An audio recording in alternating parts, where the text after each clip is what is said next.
ये है कमाई का अड्डा। CNBC आवाज मोतीलाल ओसवाल स्टूडियो से लाइव।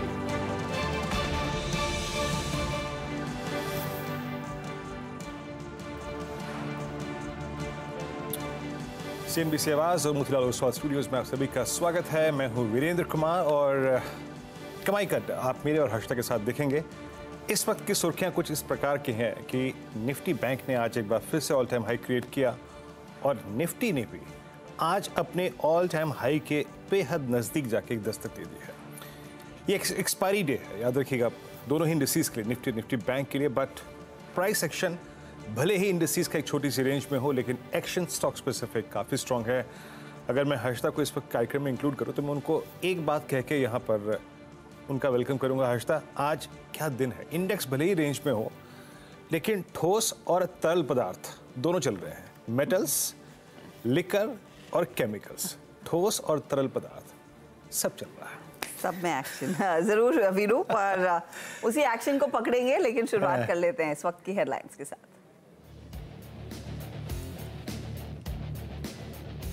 बाजार में बुल्स का जोश कायम, निफ्टी हल्की बढ़त के साथ 22,700 के करीब। निफ्टी बैंक में भी दिखी खरीदारी। मिड कैप और स्मॉल कैप शेयर कर रहे हैं आउट परफॉर्म, नए शिखर पर पहुंचा मिड कैप इंडेक्स। मेटल शेयरों में लगातार तीसरे दिन बनाया नया शिखर। 8% के उछाल के साथ वायदा का टॉप गेनर बना वेदांता। CLS ने दिया करीब 390 रुपए का लक्ष्य। NMDC भी करीब 7% ऊपर। साथ ही PSUs और रियल्टी शेयरों में भी आज रौनक कायम।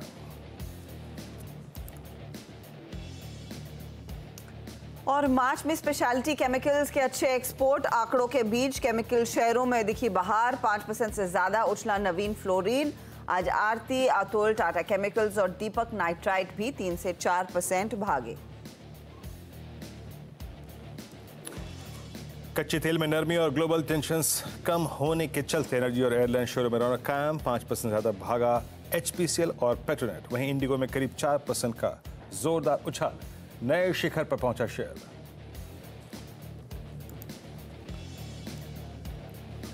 और रिलायंस इंफ्रास्ट्रक्चर को सुप्रीम कोर्ट से लगा 8,000 करोड़ का झटका। दिल्ली मेट्रो मामले में सुप्रीम कोर्ट ने अपना फैसला पलटा, कंपनी को 8,000 करोड़ जमा करने को कहा। फैसले के बाद स्टॉक में आज 20% की गिरावट। और शुक्रवार को आएंगे IT दिग्गज TCS के चौथी तिमाही के नतीजे। 1.5% बढ़ सकता है डॉलर रेवेन्यू और कांस्टेंट करेंसी ग्रोथ। वहीं मार्जिन्स में दिख सकता है सुधार।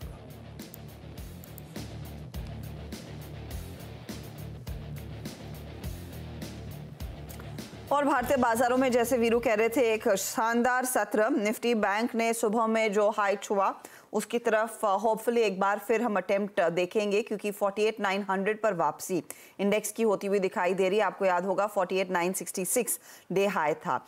निफ्टी भी अब अपनी चाल को और मजबूत करके डे हाई की तरफ ही बढ़ रहा है, जो 22,745 के आसपास थी। 40 के करीब हम इस समय पहुंचे हैं, तो 5 पॉइंट और हम वो डे हाई पर ट्रेड करते हुए दिखाई देंगे। वीरू, एक इंटरेस्टिंग सत्र, स्पेशली कल के एक मिड वीक ब्रेक के बीच क्लोजिंग के लिए क्या रणनीति? हर्षिता, देखिए, मेरा पिवट पॉइंट वही था जो सुबह का था। It was I think 22,729। इसके ऊपर मैं ये मानता हूं कि एज ए डे ट्रेडर भी आप दाव खेल सकते हैं। और लगभग जो सुबह का लेवल था, सुबह के डायरेक्टर साहब स्क्रीन पे लेवल लेके आइएगा, अ swing towards previous swing high, all time high 765। अभी स्क्रीन पे 765, 796 तक की पॉसिबिलिटी है। बट मैं ये कहूँगा कि प्रोस्पेक्टिव ये रखिएगा कि आप वो ट्रेड अगले शुक्रवार के लिए भी कैरी कर पाएँ। देखिए, इस सेशन की एक अच्छाई ये है कि हम ऑल टाइम हाई पे ट्रेड कर रहे हैं, और बुराई और या फिर कह सकते हैं कि लिमिटेशंस भी यही हैं कि हम ऑल टाइम हाई पे ट्रेड कर रहे हैं, और ठीक पैरेलली उसके ये एक एक्सपायरी डे भी है।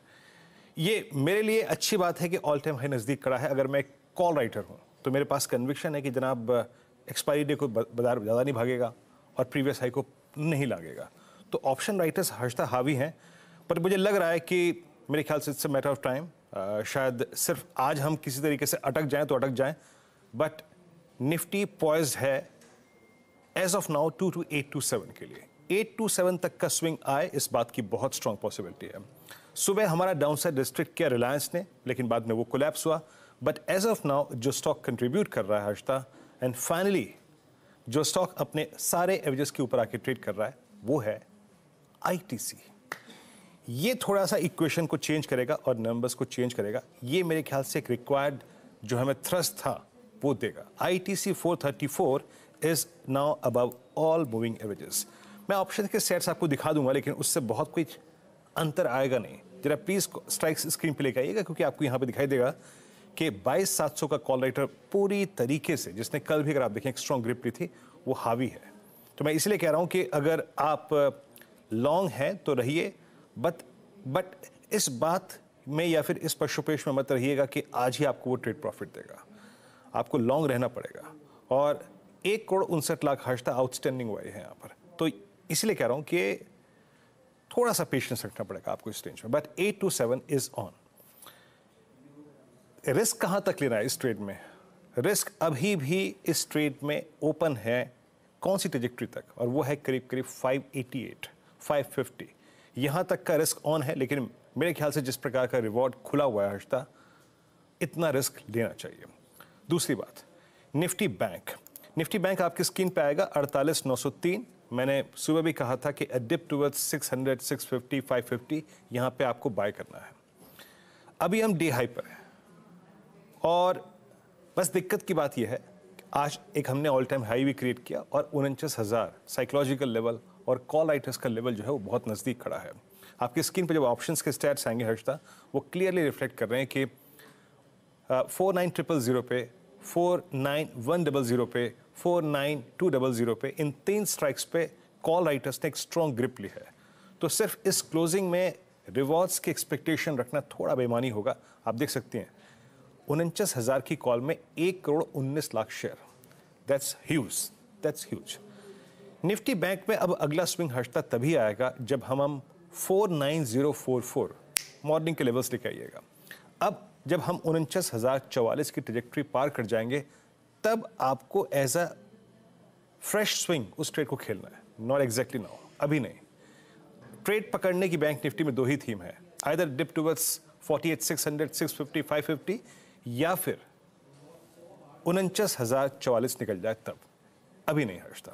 तो दोनों ही इंडेक्स के लिए मेरे ख्याल से ज़्यादा इस वक्त पर्याप्त स्थिति निफ्टी के लिए है versus Nifty bank, but still on की अप्रोच दोनों पे रहेगी हर्षता। का ट्रेड फिलहाल के लिए बना रहेगा। चलिए आपके लिए कुछ ट्रेंडिंग काउंटर स्क्रीन पर रखते हैं, जहां पर आज अच्छा खासा मोमेंटम देखने को मिला है। अलग अलग पॉकेट्स में तेजी है, लेकिन कोल इंडिया 3.5% ऊपर। वीरू मेंशन कर रहे थे केमिकल शेयर, तो यूपीएल में करीब 3-3.25% की तेजी, बीपीसीएल में खरीदारी, और बैंकों में कोटक महिंद्रा बैंक अब इस समय फॉर्म में आता हुआ दिखाई दिया है। इसके साथ ही आप देखिएगा मेटल्स का जलवा जो है वो बरकरार है। एनएमडीसी 6.5% ऊपर, तो वेदांता 7% भागा आज। नवीन फ्लोरिन, पेट्रोनेट एलएनजी ये दूसरे ट्रेड्स हैं। कमोडिटी प्ले आज काफी एक्टिव है, चाहे वो मेटल्स हो या फिर आपके केमिकल शेयर हो। मुनाफा वसूली कहाँ हो रही है? फार्मा कंपनियां थोड़े से बैकफुट पर, सिप्ला डीवीज में दबाव देखा गया है। मारुति, एचडीएफसी लाइफ ये दूसरे ट्रेड्स हैं जहां पर मुनाफा वसूली का सिलसिला हावी। Info Edge, Tata Comm, Muthoot और गोदरेज कंज्यूमर में भी हल्की हल्की बिकवाली बनती दिखाई दी है। ये है फिलहाल आपके लिए ओवरऑल सिचुएशन मार्केट की इस समय। अब ऐसे में आपकी क्या रणनीति होगी, यहाँ से आगे किन ट्रेड्स पर फोकस करना है, हमारे जानकार आपकी मदद करेंगे। तो फंडामेंटल पर्सपेक्टिव हम गौरांग शाह से लेंगे। टेक्निकल कॉल्स के लिए प्रकाश गाबा, मानस जायसवाल, राजेश सातपुते के साथ हम बात करेंगे चंदन तापड़िया, अमित सेठ और विकास सालुंखे से। 2:15 बजे केमिकल शेयरों के एक्शन पर ही बातचीत होगी।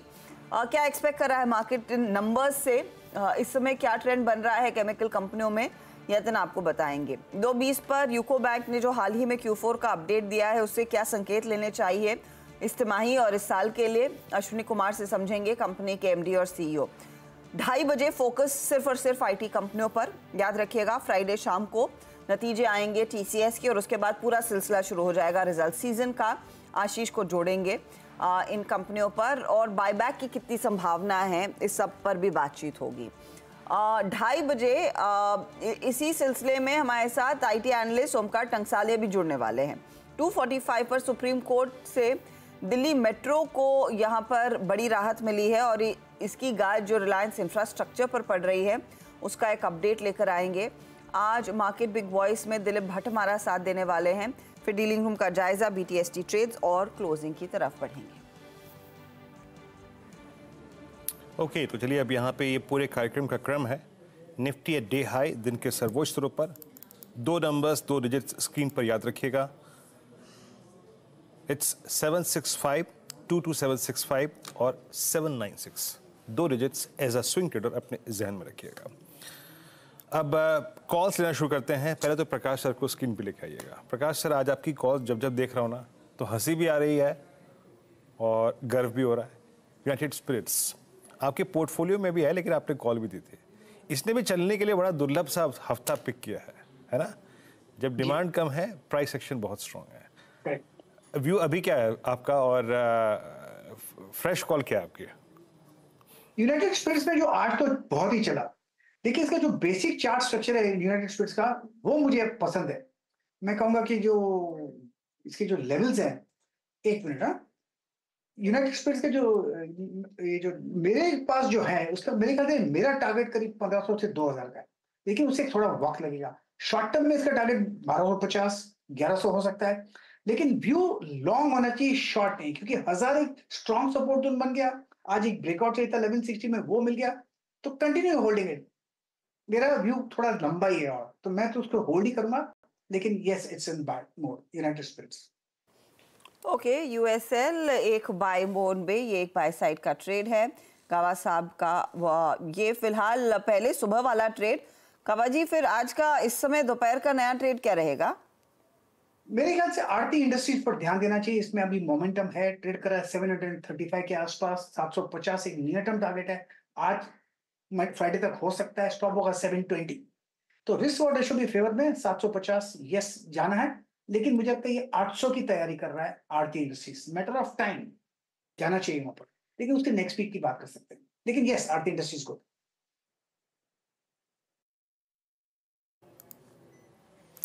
आरती इंडस्ट्रीज 735-70 पे आपका बाय कॉल है। अगला ट्रेड पिक करते हैं मानस जी के साथ। मानस जी, आप क्या पिक कर रहे हैं इस वक्त? वीरेंद्र जी, देखिए पीवीआर पे नजर है। पीवीआर में एक ब्लैक पैटर्न का ब्रेकआउट देखने को मिला है। स्टॉक ने अपने 50 डे मूविंग एवरेज को रिगेन कर लिया है। आई थिंक अब यहाँ से कम 100 day moving average stock touch कर सकता है, इसलिए पीवीआर में करंट लेवल्स पे खरीदारी करेंगे। 1394 1394 के स्टॉप लॉस से 1455 1455 रुपए तक के टारगेट आपको पीवीआर में देखने को मिल सकते हैं। 1420 वाला कॉल ऑप्शन ले सकते हैं। 38 रुपीज के आसपास ट्रेड हो रहा है वो ऑप्शन। 29 रुपीज के स्टॉप लॉस उस ऑप्शन में भी आप खरीदारी कर सकते हैं, और 60 रुपए के टारगेट, 60 रुपीज तक के टारगेट इस ऑप्शन में भी आप सेट कर सकते हैं। ओके, तो पीवीआर में एक ट्रेड मानस इस समय ले रहे हैं। तेजी वाला कॉल 1420 का आप लेकर चलें। अमित, आपका ट्रेड क्या रहेगा? Good afternoon, Harshita ma'am. Good afternoon, Viren ji and everybody on the panel. Ma'am, मेरा इस समय का ट्रेड रहेगा आईओसी। आईओसी का अगर स्ट्रक्चर देखें तो ऑलमोस्ट यहाँ पे 2 महीनों का कंसोलिडेशन हुआ। वीकली चार्ट्स में देखें तो फेब से कंसोलिडेशन चल रहा था, राउंडिंग पैटर्न का। स्टॉक ने आज के सत्र में अपने प्रीवियस 2 दिन के हाई को क्रॉस किया। एक फॉलिंग ट्रेंड लाइन का ब्रेकआउट भी है। और अगर हम ऑप्शन का डेटा देखें तो 170 की कॉल और इन द मनी कॉल और थोड़ी सी out of the money call में भी अनवाइंडिंग हो रही है काफी अच्छे तरह से। तो आईओसी बाय करें। इसमें नियर टर्म 2 से 3 दिनों का मुझे लगता है मोमेंटम अच्छा रहेगा। 170 का स्टॉप लॉस रखेंगे और 179 के टारगेट्स रहेंगे। और आईओसी 3 कॉल्स हो चुके हैं, लेकिन मैं आपके स्क्रीन पे एक चीज़ रखना चाहूँगा। और जो मोमेंटम जनरेट कर रही है, जो ट्रेडर्स हैं जो स्विंग ट्रेड करते हैं, नज़र रखिएगा निफ्टी पीएसयू बैंक इंडेक्स पर। अल्टीमेटली, क्योंकि वो आप इंडेक्स ट्रेड तो नहीं कर सकते, but SBI, Canara bank, PNB सब एक थ्रस्ट जनरेट करते हुए आप स्क्रीन पे लेके आएंगे। निफ्टी पीएसयू बैंक इंडेक्स में एक इंट्राडे फ्रेश ब्रेकआउट आया है। हालांकि वो ट्रांसलेट अभी तक निफ्टी बैंक पे नहीं हो पाया है, बट स्विंग आ रहे हैं। ठीक है, ये देखिए एसबीआई, पीएनबी लेके आइएगा एक बार, कैनरा बैंक लेके आइएगा, सारे स्विंग्स आते हुए। राजेश सतपुते जी, गुड आफ्टरनून। आपका ट्रेड इस वक्त का? Good afternoon Viren, good afternoon Harshad and good afternoon everyone. Viren, आपने बस मेरा काउंटर बोल दिया, स्टेट बैंक ऑफ इंडिया। क्योंकि एग्जैक्टली अगर आप यहाँ पे एसबीआई का चार्ट देखें तो जो स्विंग ट्रेडर है उसके लिए तो ये क्लियर कट बाय है। तो अकॉर्डिंग टू स्विंग ट्रेड इसका जो टारगेट बन रहा है वीरेन जी, वो करीबन 790 795 का बनेगा। So at a level of 774 in future it's a buy. Stop loss जो होगा वो रहेगा 768 पे, तो it's a buy in State Bank of India. तो ये फिलहाल एसबीआई में एक अपॉर्चुनिटी क्लियरली बन रही है ट्रेड की। अब विकास, आप क्या आइडेंटिफाई कर रहे हैं इस समय के लिए? Good afternoon Shraddha ji. देखो, ओवरऑल मार्केट में जिस हिसाब से मोमेंटम देखने मिल रहा है, बहुत सारे काउंटर अभी भी एक अच्छे मोड पे यहाँ पे देखने मिल रहा है। आईटीसी के बारे में भी बात हो चुकी थी, लेकिन मुझे लगता है आईटीसी यहाँ पे जो 200 डीएम है उसकी तरफ अप्रोच करते हुए देखने मिल रहा है। ऊपर में 445 450 के आसपास के टारगेट मुझे लगता है आईटीसी में यहाँ पे आते हुए देखने मिल सकते हैं। नीचे में 424 एक इमीडिएट सपोर्ट यहाँ पे देखने मिला है। कल से 2 ट्रेडिंग सेशन में हमने देखा है कि उसी सपोर्ट से यहाँ पे एक पुल बैक रैली देखने मिल रही है। तो मेरा पहला कॉल रहेगा आईटीसी बाय 450 के टारगेट के लिए। दूसरा, मैंने कल भी 10 बजे के शो में आरती इंडस्ट्री को रिकमेंड किया था, तब 720 के ऊपर वो ट्रेड कर रहा था। अभी उसी को ही मैं रिकमेंड करना चाहूंगा कि मुझे लगता है अभी भी इसमें पोटेंशियल है 750 770 के आप ऊपर जाने की। तो 770 के टारगेट के लिए यहाँ पे आरती इंडस्ट्री को बाय करना है। नीचे में जो स्टॉप लॉस देना है वो 718 715 एक बेस बना चुका है, तो उस पे 715 के स्टॉप लॉस इसको बाय करना है। 770 का मुझे लगता है यहाँ से एक अच्छा मोमेंटम कैरी करते हुए देखने को मिल सकता है। ओके, आरती इंडस्ट्रीज 738। आरती एक स्टॉक और पसंद दो है इस वक्त। ये प्रकाश काबासर की कॉल भी है और यहाँ पर आपका रिव्यू है। अब एक फंडामेंटल पर्सपेक्टिव लेते हैं। आज बाजार में मेटल्स में, केमिकल्स में बहुत स्ट्रॉन्ग स्विंग है और इनफैक्ट लिकर स्पेस में बहुत स्ट्रॉन्ग स्विंग है। गौरांग, नमस्कार। गौरांग, एक तो मार्केट की रीडिंग क्या कर रही है? और क्योंकि मैं ये प्रश्न आपसे इसलिए पूछ रहा हूँ इस वक्त क्योंकि अब एग्जैक्टली इससे अगला सेशन जब हम आएंगे तो अर्निंग सीजन स्टार्ट हो जाएगा। इस चीज को देखते हुए अभी आप क्या ग्रैब करना चाहेंगे बाजार में? इस प्राइस पर क्या अट्रैक्टिव लग रहा है आपको? धन्यवाद वीरेंद्र, आपका और आप सभी को शुभ दिन हमारे तरफ से। तो विकल्प के रूप में भारतीय एयरटेल 1220 के आसपास कामकाज कर रहा है। ये मैं बुनियादी तर्क के आधार पर बात कर रहा हूँ वीरेंद्र। तो लंबी अवधि के लिए समय सीमा होना अनिवार्य होगा और लक्ष्यांक के रूप में करीबन 1400 के पार के लक्ष्यांक नजर आते हैं। मैं उम्मीद करता हूँ कि नतीजों के आधार पर आपको अच्छा सुधार होता हुआ दिखाई देगा यहाँ पर। और बाजार में मेरे ख्याल से अगर हमने जो सर्वोच्चम ऊंचाई बनाई थी निफ्टी स्पॉट पर, अगर हम वो पार करके टिक जाते हैं तो ऊपर के तरफ के दायरे स्वाभाविक है वो और खुल जाते हैं, लेकिन उसको पार करने में थोड़ी बहुत मेहनत ज्यादा करनी पड़ेगी। कल छुट्टी है, एक छोटा हफ्ता है और अगले हफ्ते भी बुधवार को छुट्टी है और नतीजों का सिलसिला शुरू हो जाएगा। तो हमारा अनुमान ये कहता है कि नतीजों के आधार पर कंपनी स्पेसिफिक आपको ज्यादा हरकत आती हुई दिखाई देगी। अब कंपनी स्पेसिफिक्स पर फोकस करना शुरू करें क्योंकि वहां पर नंबर्स का ट्रिगर आएगा, अर्निंग्स का ट्रिगर आएगा और वही ड्राइव करने वाला है। तो ये अब तक के ट्रेड्स हुए। चलिए अब आपके लिए लेकर आते हैं वो पूरा पैक जो आज सबसे ज़्यादा एक्शन में है। केमिकल काउंटर्स, ध्यान दीजिएगा, नवीन फ्लोरीन इसको मेंशन किया था हमने आज ओपनिंग के बाद। टाटा केमिकल्स की बात हो रही थी, आरती इंडस्ट्रीज, 2 जानकारों ने वैसे भी रेकमेंड किया है। दीपक नाइट्राइट भी डिस्कस हुआ आज का अलग अलग शोज के दौरान। अब बेसिकली यहाँ पर कितना एक्शन जो आया है उसको कैसे पढ़ रहे हैं ब्रोकरेजेस, और ब्रोकरेजेस फिलहाल क्या कह रही हैं इस पूरे सेक्टर पर? यतन हमारे साथ है यही बताने के लिए। यतन, क्या डिटेल्स हैं? Good afternoon Harshad. देखिए, सबसे पहले अगर हम केमिकल स्टॉक्स की बात करें तो क्लियरली आज के ट्रेडिंग सेशन में काफ़ी बज़ आपको दिखाई पड़ रही है, चाहे वो कमोडिटी केमिकल कंपनीज हो या स्पेशलिटी केमिकल कंपनीज हो, चौतरफा आपको तेज़ी दिखाई पड़ रही है। लेकिन स्पेसिफिकली स्पेशलिटी केमिकल बिजनेस की बात करें तो यहाँ बहुत सारी कंपनीज जिनका रिकॉर्ड मार्च का एक्सपोर्ट डेटा नज़र आता हुआ पड़ा है। इनफैक्ट अगर हम बात करें तो जो स्पेशलिटी कंपनीज हैं इनके एक्सपोर्ट डेटा में ग्रोथ आती हुई नज़र पड़ी है सिक्वेंशली, और साल दर साल बेसिस पे भी इंप्रूवमेंट पाया गया है। स्टैंड आउट बेसिस पे आरती इंडस्ट्रीज और विनती ऑर्गेनिक्स, इन दोनों के ही मार्च सेल्स रिकॉर्ड लेवल्स पे आते हुए दिखाई पड़े हैं। डेटा को आपके सामने प्रेजेंट करते हैं। सबसे पहले आरती इंडस्ट्रीज, जहां मार्च का जो एक्सपोर्ट डेटा है वो बता रहा है 90% की साल दर साल बेसिस पे ग्रोथ, और साल दर साल नहीं सिक्वेंशियली भी लगभग 7% का इंप्रूवमेंट आपको बिक्री में आता हुआ नजर पड़ रहा है एक्सपोर्ट मार्केट्स के लिए। सिमिलरली विनती ऑर्गेनिक्स के एक्सपोर्ट्स मार्च में लगभग 37% बढ़ते हुए नजर पड़े हैं सिक्वेंशियल बेसिस पे। हाईएस्ट एवर एक्सपोर्ट्स दिखाई पड़ रहे हैं मार्च के महीने में। और अगर हम एसआरएफ की बात करें तो मार्च की सेल्स में 35% की रिकवरी आती हुई नजर पड़ी है, और पूरे के पूरे सेगमेंट को लीड कर रहा है रेफ्रिजरेंट गैस सेगमेंट, जहां 50% की सिक्वेंशियल ग्रोथ आती हुई नजर पड़ रही है।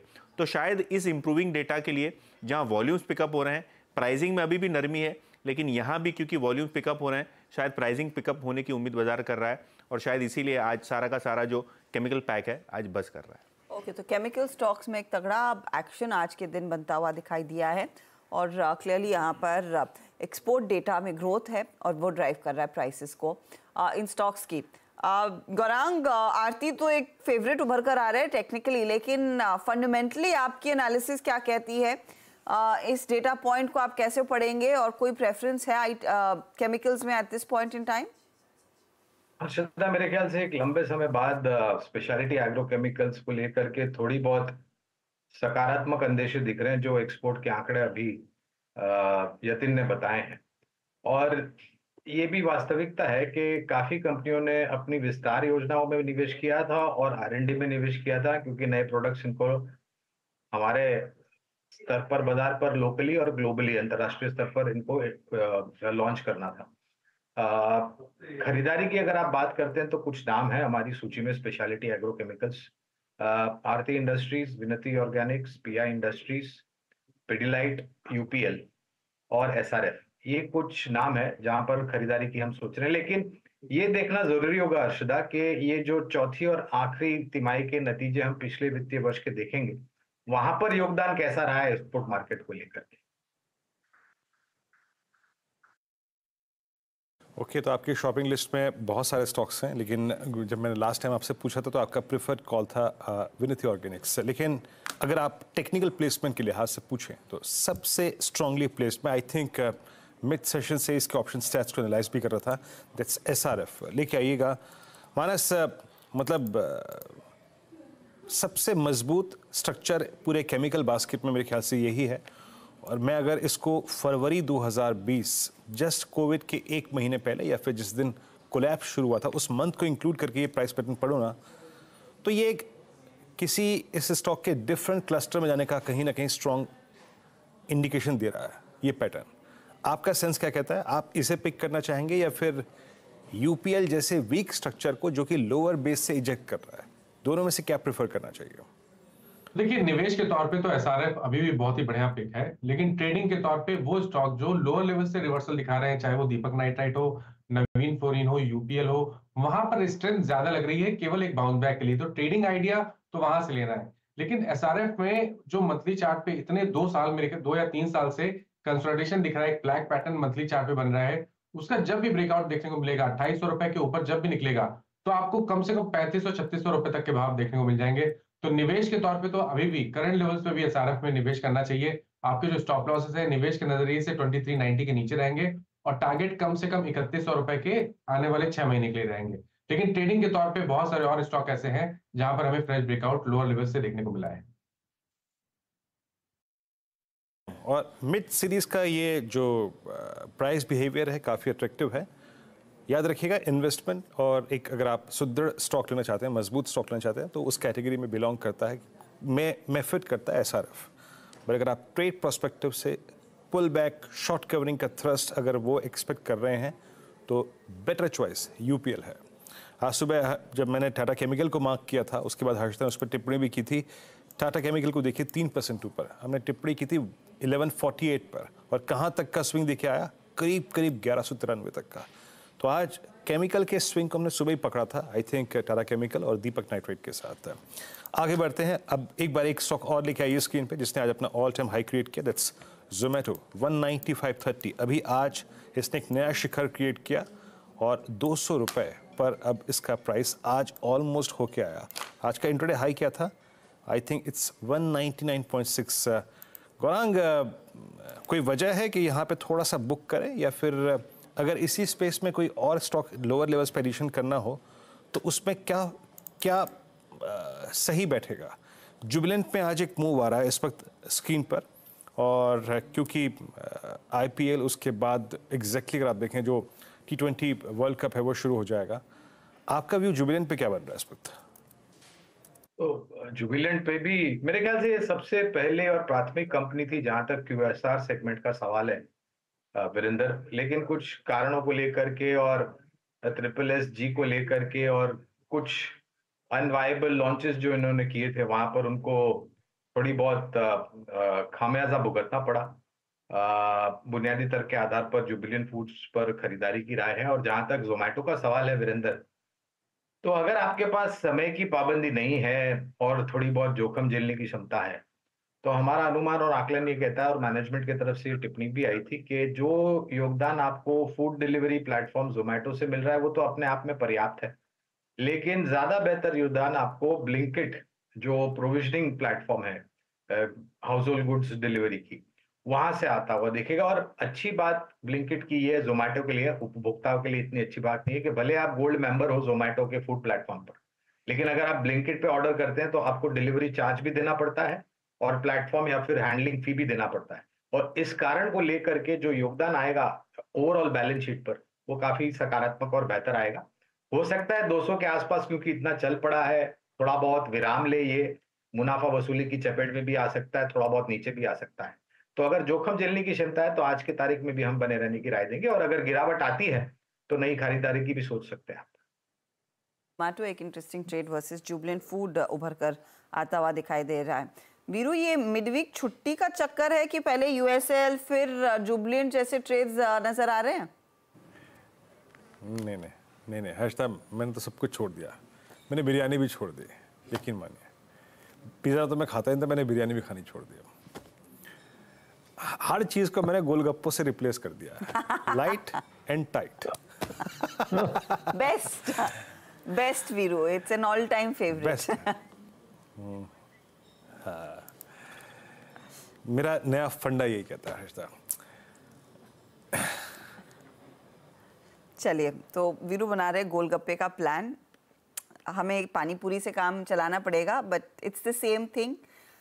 बस भेस बदलकर नाम बदलकर वही चीज़ आपको खाने को मिलती है। अब थोड़ा सा रुख करते हैं बैंकिंग काउंटर्स की तरफ, क्योंकि निफ्टी बैंक में एक अच्छा खासा एक्शन बनता दिखाई दिया है और ये क्वार्टर होपफुली बैंकिंग काउंटर्स के लिए बेहतर रहेगा। वैसे जो Q4 के अपडेट्स आए हैं वहाँ पर डिपॉजिट ग्रोथ पिकअप दिखा रही है, लोन ग्रोथ डिसेंट पिकअप दिखा रही है।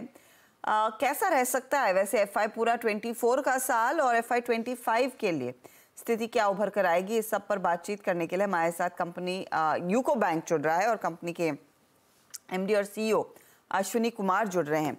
अश्विनी जी, स्वागत है आपका CNBC आवाज़ पर। मैं आपका जो हाल ही में आपने डेटा शेयर किया है वो हम देख रहे थे। इम्प्रूवमेंट तो है, स्पेशली लोन ग्रोथ में जो Q3 में पिकअप था, आई एम गेसिंग वो आगे भी Q4 में ट्रांसलेट हुआ है, लेकिन मार्जिन्स की स्थिति कैसी है at the end of the year and ये FY 25 के लिए क्या इंडिकेशन बन रहा है? धन्यवाद।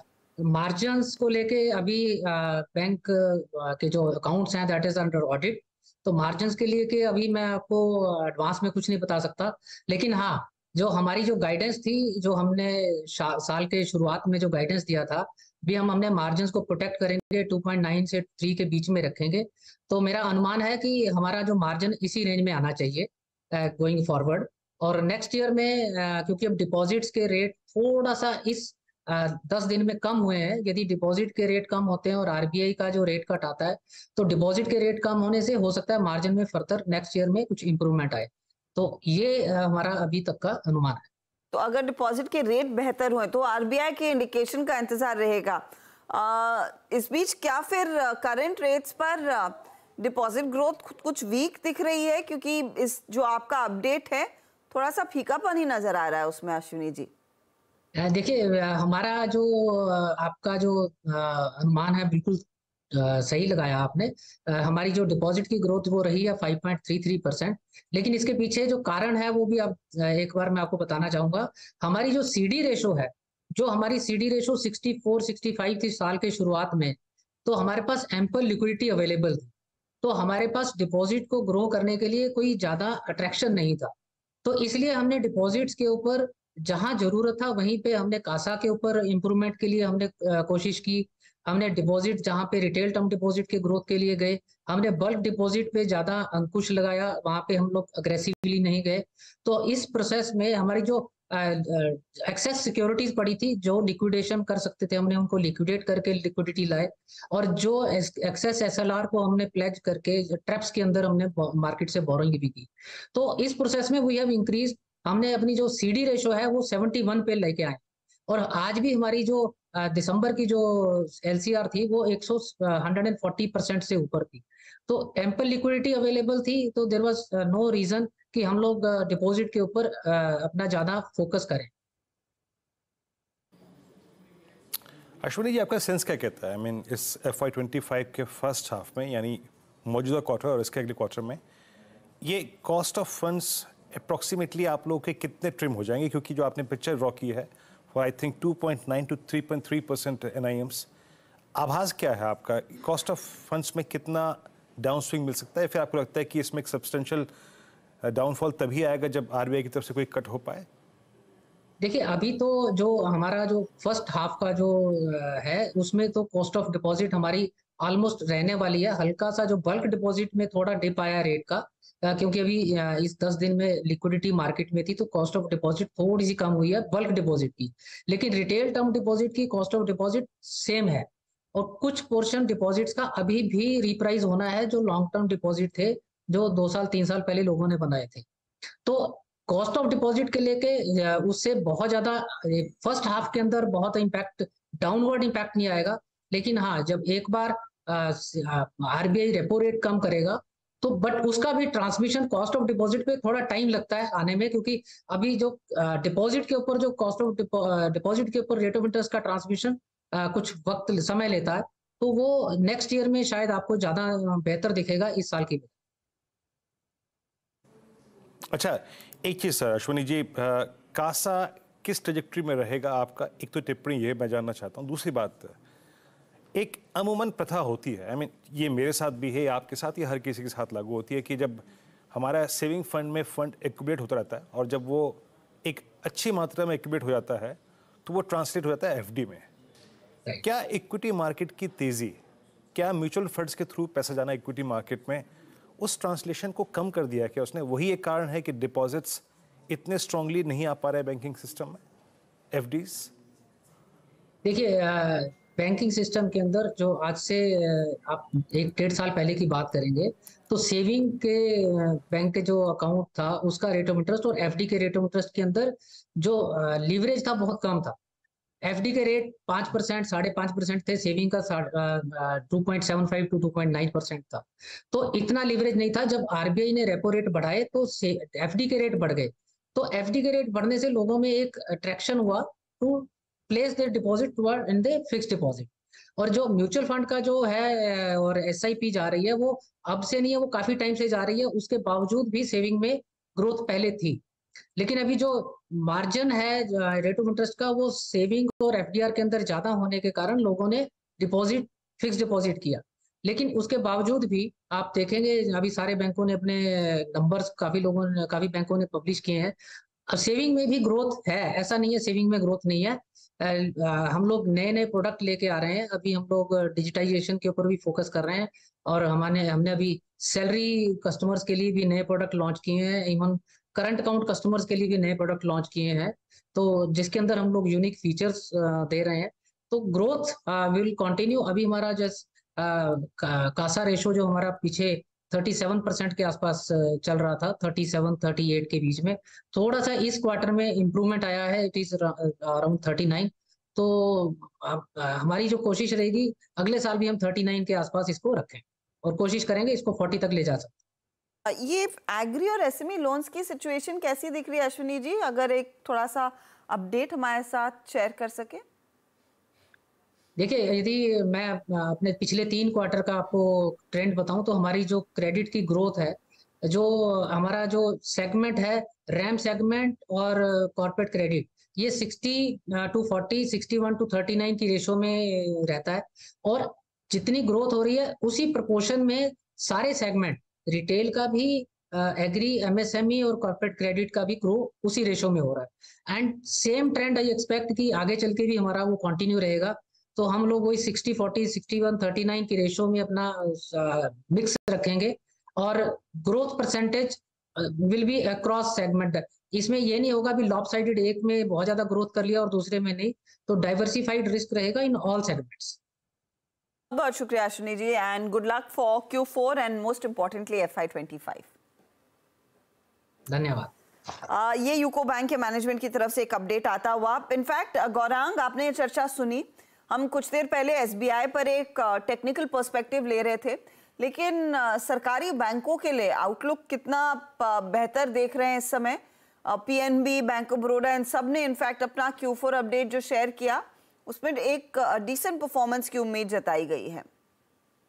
अर्षदा, हमारा मानना यह है कि न तो सिर्फ ये चौथी तिमाही के नतीजे, लेकिन ये जो नया वित्तीय वर्ष शुरू हुआ 1 अप्रैल 2024 से, इस नए वित्तीय वर्ष में और आने वाले वित्तीय वर्षों में वित्तीय क्षेत्र यानी कि सरकारी बैंक, निजी क्षेत्र बैंक, मजबूत NBFCs, small finance bank, micro finance bank और हाउसिंग फाइनेंस कंपनीज, इन सभी जगहों पर आपको ऋण की मांग को लेकर के बहुत सकारात्मक आंकड़े आते हुए नजर आएंगे। खास करके जो बैंकिंग सेक्टर है वहां पर जो एडवांसेस और डिपॉजिट्स और अभी जो बातें मैनेजमेंट, यूके बैंक के मैनेजमेंट की तरफ से हमने सुनी, तो मुझे लग रहा है कि, और मैंने तो यहाँ तक बात की अर्षदा, कि आपके पोर्टफोलियो का एक बहुत अहम हिस्सा आपको वित्तीय क्षेत्र में रखना चाहिए, जहां पर कुछ चुनिंदा सरकारी बैंक, निजी क्षेत्र बैंक और मजबूत NBFCs शामिल होनी चाहिए। सरकारी बैंकों में state Bank of India, Canara bank, PNB, bank of Baroda और बैंक ऑफ इंडिया, ये कुछ सरकारी बैंक है जो बुनियादी तर्क के आधार पर हमें पसंद आते हैं। इस पेज इंडेक्स नया हाई क्रिएट किया निफ्टी बैंक ने, और अभी अभी जैसे कि हम बात कर रहे थे कि स्विंग स्ट्रांग है, PSU बैंक जनरेट कर रहे हैं momentum, SBI at day high. अभी अभी निफ्टी बैंक ने 49,007 49,007 का नया शिखर छुआ। और मैं निफ्टी पर भी कह रहा हूं कि प्लीज़ आपको निगाहें रखनी है 22,765 पे, बहुत स्ट्रॉन्ग पॉसिबिलिटी है 765 796 की तरफ आप जाएं, क्योंकि स्टॉक फ्यूचर्स में मोमेंटम है। बहरहाल अभी कुछ देर पहले जो SIP के आंकड़े थे 19,247 करोड़ रुपए। आई मीन इस लिक्विडिटी का जिस प्रवाह से प्रवाह है ना, आई मीन इसमें कोई दुराय नहीं है कि FIs की तरफ से थोड़ी अनवाइंडिंग हो, चाहे कैश में या ना हो, बट कोई फर्क नहीं पड़ता। इस वक्त हमारा डोमेस्टिक मनी जो है वो मार्केट्स को ड्राइव कर रहा है। अभी डायरेक्टर साहब वो जो आंकड़े आए थे ज़रा एक बार फिर से रखेंगे, मैं बताता हूँ आपको यहाँ पर। जो इस बार का SIP का आंकड़ा रहा है 19,187 करोड़ से बढ़कर करीब करीब मंथ ऑन मंथ 19,271, तो बिल्कुल जस्टिफाई करती हैं figures. Nifty at all time high और निफ्टी बैंक भी ऑल टाइम हाई पे। हर्षदा।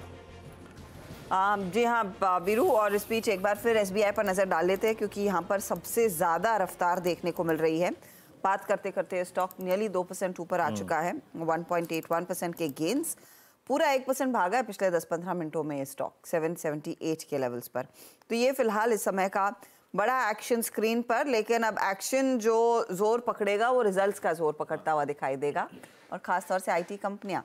12 अप्रैल यानी कि परसों फ्राइडे शाम को TCS के नतीजे आएंगे। चौथी तिमाही का यहाँ पर आउटलुक क्या बन रहा है, किस तरह का परफॉर्मेंस देखने को मिलेगा, इस पर आशीष हमारे साथ हैं, और ऑफ कोर्स यतिन को भी जोड़ेंगे, और ओमकार टंगसाले जो सेक्टर को काफ़ी क्लोजली ट्रैक करते हैं वो भी इस चर्चा का हिस्सा बनने वाले हैं। आशीष, सबसे पहले बताइए, चौथी तिमाही परीक्षा की घड़ी क्या परफॉर्मेंस रहेगा? हाँ, तो ये एग्जाम्स की डेट आ गई है, दिखाइए जरा वो सब दिग्गज IT कंपनीज की। शुरुआत होगी, पहला पर्चा जो है परसों ही है TCS का, और बाकी के सारे इंपॉर्टेंट पर्चों की तारीख आपकी स्क्रीन पर है। इस बार का जो सिलेबस है इस एग्जाम का काफी एग्जॉस्टिव है भाई। आमतौर पे जो पढ़ा होता है उससे रिलेटेड पेपर आता है। इस बार के पेपर में जो नहीं पढ़ा है उस पर भी फोकस होने वाला है। यानी कि एक IT कंपनीज Q4 में, प्लेट बदली है यार डायरेक्टर साहब, IT कंपनीज Q4 में और साथ में FY24 में जो करेंगी उस पर तो नजर रहेगी, उससे ज्यादा आने वाले समय के लिए क्या गाइड करेंगी, FY25 के लिए किस तरह की तस्वीर प्रेजेंट करेंगी, उस पर ज्यादा फोकस होगा। तो सबके कान लगे होंगे किस तरह की डिमांड एनवायरनमेंट को लेकर कमेंट्री आती है, कैसे इस साल कैलेंडर ईयर 24 के बजट्स पैन आउट हो रहे हैं, किस हद तक कितना टाइमली प्रोजेक्ट्स रैंप अप हो पा रहे हैं। ये सब शायद Q4 और FY24 के परफॉर्मेंस से ज्यादा इंपॉर्टेंट हो जाएगा। अब इस केस में क्लास टीचर जो है उनकी एक्सपेक्टेशन दिखाता हूं आपको। क्लास टीचर तो मान के चल रही है कि Q3 से Q4 बेहतर होगा क्योंकि कुछ रिस्पाइट मिल रहा होगा। Q3 में सीजनैलिटी थी, Q3 में फरलॉस थे, वो सब रिड्यूस हो रहा होगा, सब मूड माहौल ठीक हो रहा होगा। हालांकि ध्यान रखिएगा कुछ फर्म रिकवरी एक्सपेक्टेड नहीं है। डिस्क्रिशनरी डिमांड एनवायरनमेंट वो नदारत रहने वाली है।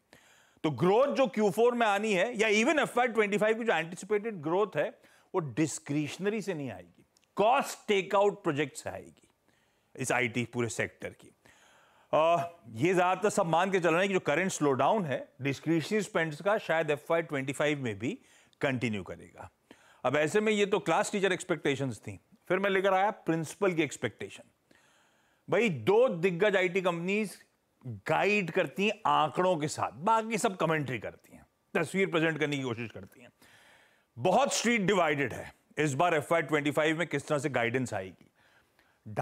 2 से 5, 3 से 6 ऐसी अलग अलग रिपोर्ट्स इन्फोसिस को लेकर, HCL टेक को लेकर कह रहे हैं 4 से 6, 5 से 7, 6 से 8, ये ब्रोकरेज अनुमान है।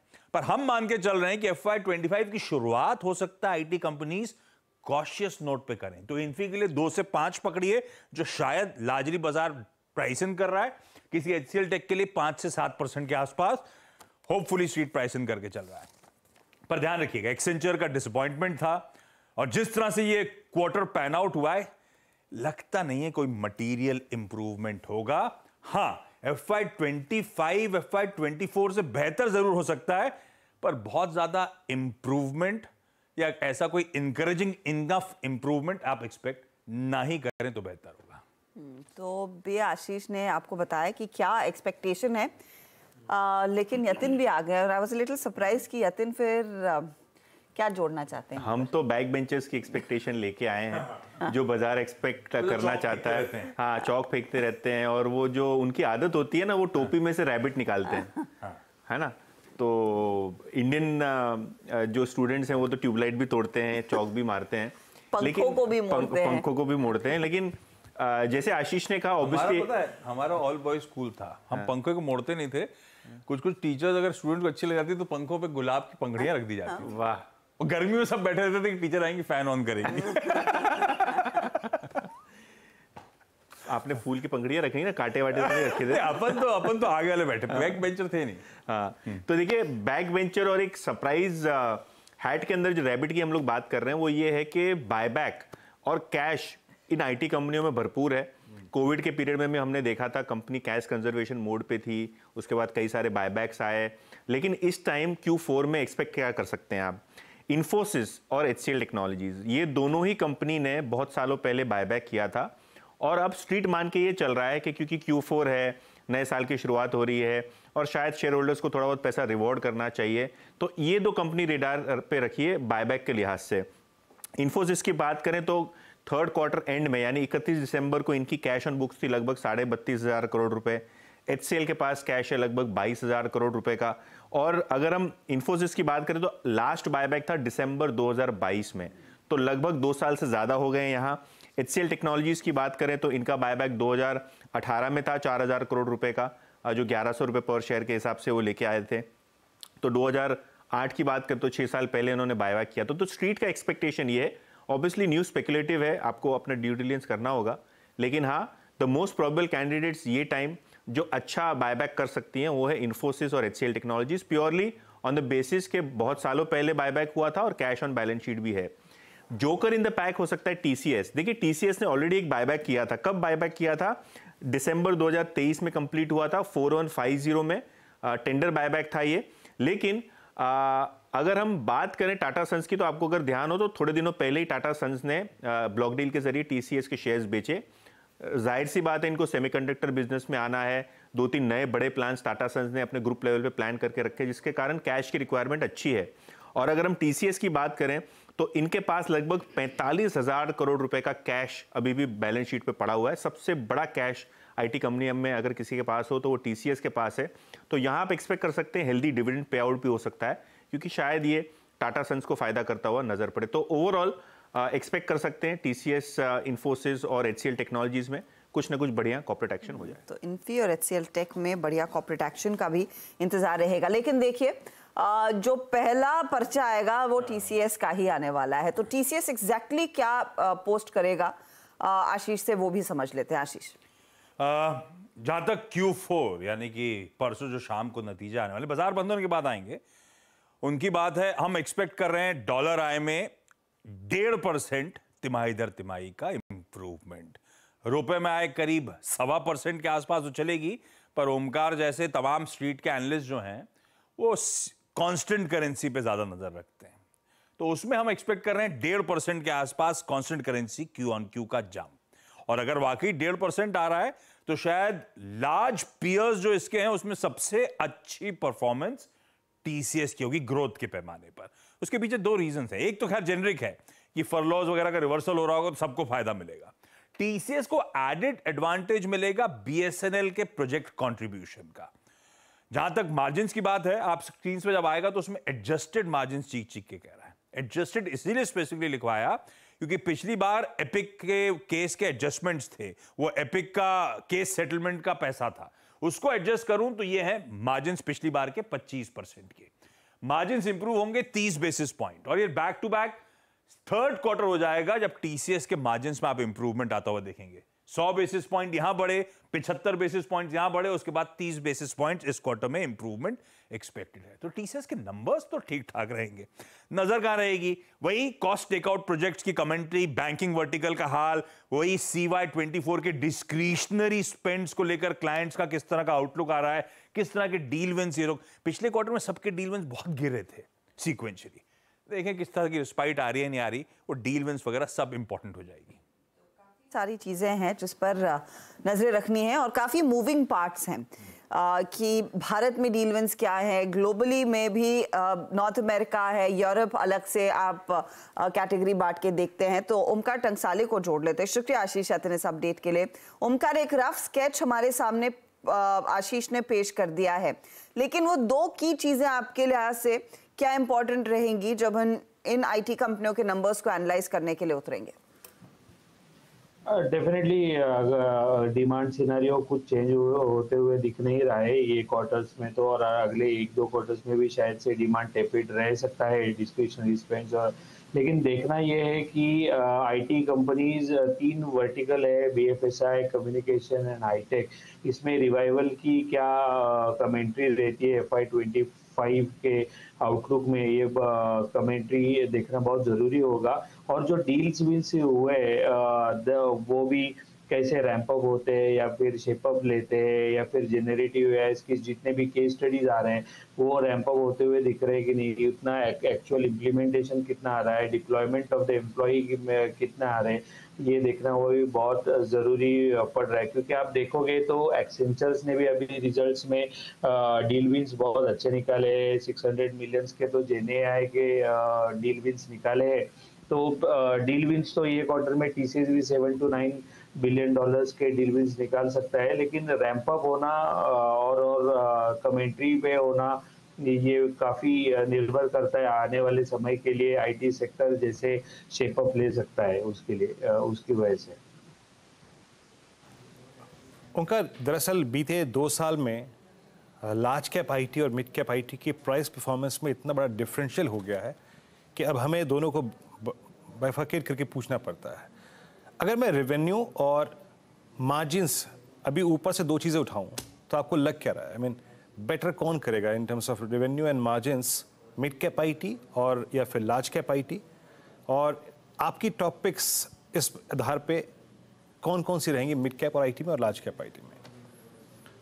डेफिनेटली मैं मिड कैप IT कंपनीज में ज़्यादा बेट करूंगा, और उसमें भी वर्टिकल्स में ER&D स्पेस में LTTS है, KPIT है, ये कंपनीज में I'll focus more on it, क्योंकि ईयर एंड कंपनीज आज देखा जाए तो उसमें इन्वेस्टमेंट है और एक रेजिलियंस दिखा है as compared to the large cap IT companies, because BFSI exposure ज़्यादा है, नॉर्थ अमेरिकन रिलायबिलिटी ज़्यादा है as compared to this year end space. तो ईयर एंड स्पेस डेफिनेटली जो कि ऑटोमोबाइल वर्टिकल में या फिर मैन्युफैक्चरिंग वर्टिकल में या फिर हेल्थ केयर हो या रिटेल हो, ये वर्टिकल में कोई भी मंदी या फिर cut in the discretionary spend या फिर delay in the decision making देखने को नहीं मिल रहा है। तो ये डेफिनेटली रैंप अप कर रहे हैं, तो इसका एक डेफिनेटली मोमेंटम कंटिन्यू रहेगा आने वाले 2 क्वार्टर्स में भी। मेरा टॉपिक्स ये समय में LTTS, KPIT है और कोफोर्ज है एक, वो भी क्लाइंट साइज में एक अच्छा कर रहा है, डील विंस बहुत अच्छे हैं उसके, और डेफिनेटली आने वाले समय में वो as compared to large caps will do a better in achieving the revenue growth momentum. Okay, आपका बिल्कुल झुकाव जो है वो मिड कैप आईटी की तरफ है। ओंकार, ये इन्फोसिस और HCL technologies strong cash books में, तो यहाँ पे बायबैक की पॉसिबिलिटी लग रही है आपको? हमेशा आती रहती है, बायबैक हो या स्पेशल डिविडेंड हो, 80% to 90% कैश वो फ्री कैश फ्लो जनरेशंस के वो ट्रांसफर करते हैं इन्वेस्टर्स की तरफ। और जहाँ भी स्केप्टिकल आउटलुक बनते हुए दिखता है तो डेफिनेटली ये सब चीज़ें वो आईटी कंपनीज हमेशा करती आ रही है। जैसे कि अभी सर ने बताया 2 साल से एचसीएल और इन्फोसिस ने अभी बायबैक आया नहीं है, तो डेफिनेटली एक उम्मीद कर सकते हैं ये क्वार्टर्स में आने वाले कि डेफिनेटली एक बायबैक आ सकता है, एक मिड रेंज में 10 से 15 हज़ार करोड़ के बीच में आ सकता है बायबैक इन्फोसिस का। और एचसीएल टेक का एक 7 से 9 था 9,000 करोड़ के बीच में। ये थोड़ा सा साइज का भी आइडिया लग गया, देखते हो आएगा या नहीं। अच्छा, मैं आपसे फाइनली पर नंबर्स से पहले पेकिंग ऑर्डर क्या रहेगा, क्योंकि वैल्यूएशंस पर अगर आप कंपेयर करें, इन्फोसिस अभी भी आई थिंक टीसीएस के सामने 20% के डिस्काउंट पर है। अगर आपने गौर किया होगा पिछले साल कमेंट्री में इन्फी की कमेंट्री थोड़ी सी बेहतर थी पिछले क्वार्टर में वर्सेस टीसीएस। क्या इन्फी एक प्रेफर्ड बाय के तौर पर उभर कर आ रहा है versus TCS? Definitely, I mean जो टीसीएस और इन्फोसिस का कंपैरिजन करें तो Infosys is much available at a discounted price, और जो भी क्लाइंट एंगेजमेंट पार्टी का पार्ट है या फिर एक वैल्यूएशन कंफर्ट आपको मिल जाता है इन्फोसिस के अंदर। लेकिन टीसीएस क्लाइंट के साइड में एग्जीक्यूशन कैपेबिलिटीज डेमोन्स्ट्रेशन करने में और ये साइज में बहुत अच्छा डिलीवरी कर रहा है, so that is why it is more expensive as compared to Infosys. I believe HCL tech large cap में एक अच्छा प्रेफरेबल पिक है, जो कि ईयर एंडी प्रोडक्ट एंड इसका कॉम्बिनेशन है। हालांकि प्रोडक्ट बिजनेस ये क्वार्टर में सीजनली वीक करेगा, लेकिन ईयर एंडी फिर भी बरकरार रहेगा, एंड ये आने वाले समय में जो भी सरपास कर सकता है रेवेन्यू ग्रोथ मोमेंटम में इन्फी के against. So my preferred pick is more of HCL Tech and TCS and then Infosys as currently. आपके बीच विप्रो का क्या होगा, क्योंकि विप्रो में ये तीसरा सीईओ बदला है पिछले 12 सालों में। ऑफ कोर्स एक इनसाइडर है, लेकिन will it be third time और फोर्थ टाइम लकी? मैम, हमको डेफिनेटली एक थोड़ा समय देना चाहिए पालविया सर को, क्योंकि वो अभी अपॉइंट हुए हैं, लेकिन वो अमेरिका वन से सेगमेंट है वो बहुत सालों से कर रहे हैं, and he has which is a better और मैक्सिमम रेवेन्यू कंट्रीब्यूटर है विप्रो के लिए, and he is looking after him leading from the back, so he knows business from inside out. और वो अगर आने वाले समय में रैंप अप कर सकते हैं प्रोजेक्ट जो ऑनगोइंग है, जो भी स्ट्रगल कर रहे हैं या फिर डिले देखने को मिल रहा है, क्लाइंट एंगेजमेंट नहीं है रहे, तो डेफिनेटली थोड़ा सा एक आ सकता है, लेकिन एक टर्न अराउंड स्टोरी देखने में थोड़ा टाइम लगेगा। मेरे हिसाब से एक या 2 क्वार्टर में स्ट्रेटेजी डिफाइन होगी, सो वहां से हम लोग देख सकते हैं कि विप्रो के इसमें कैसा होगा। ओके, उनका बहुत बहुत शुक्रिया। आप इस अर्निंग से पहले के इस इंटरेक्शन में हमारे साथ मौजूद रहे और अभी एक सेंस दिया आपने एग्जैक्टली हमें टॉप लाइन, बॉटम लाइन और आपके पिकिंग ऑर्डर का मार्जिन की ट्रैजेक्टरी क्या रहेगी। और जैसे जैसे ये अर्निंग सीजन प्रोसीड करेगा सर आगे की तरफ आपसे बातचीत को हम एक बार फिर से करेंगे। बहुत बहुत शुक्रिया। निफ्टी डे हाई पर 22,744 पे चंदन तापड़िया हमारे साथ जुड़ चुके हैं, लेकिन उससे पहले मैं आपको आज जरा चार का चौका का क्रम रख देता हूँ। कुछ देर में ये सेगमेंट आएगा। राजेश नहीं मानस जी से लेंगे आज का सस्ता ऑप्शन और एफएनओ सुपरस्टार राजेश सतपुते जी के सौजन्य से आएगा चार का चमत्कार अमित सेठ जी बताएंगे और गौरांग जी मिड कैप फंड ये अपना आज लेके आएंगे। चंदन नमस्कार, कार्यक्रम में स्वागत है और आपका टॉप ट्रेड क्या रहेगा उसके बाद मैं आपसे एक प्रश्न पूछूंगा। क्या चीज करना है आप इस वक्त? बिल्कुल, सबसे पहले तो मैं टॉपिक की बात करने के लिए सिटी यूनियन बैंक पे फोकस करूंगा। City Union Bank major trend पिछले 2-3 वीक से पॉजिटिव है और आज 3-4 दिन का जो कंसोलिडेशन है उसका ब्रेकआउट देखने को मिल रहा है।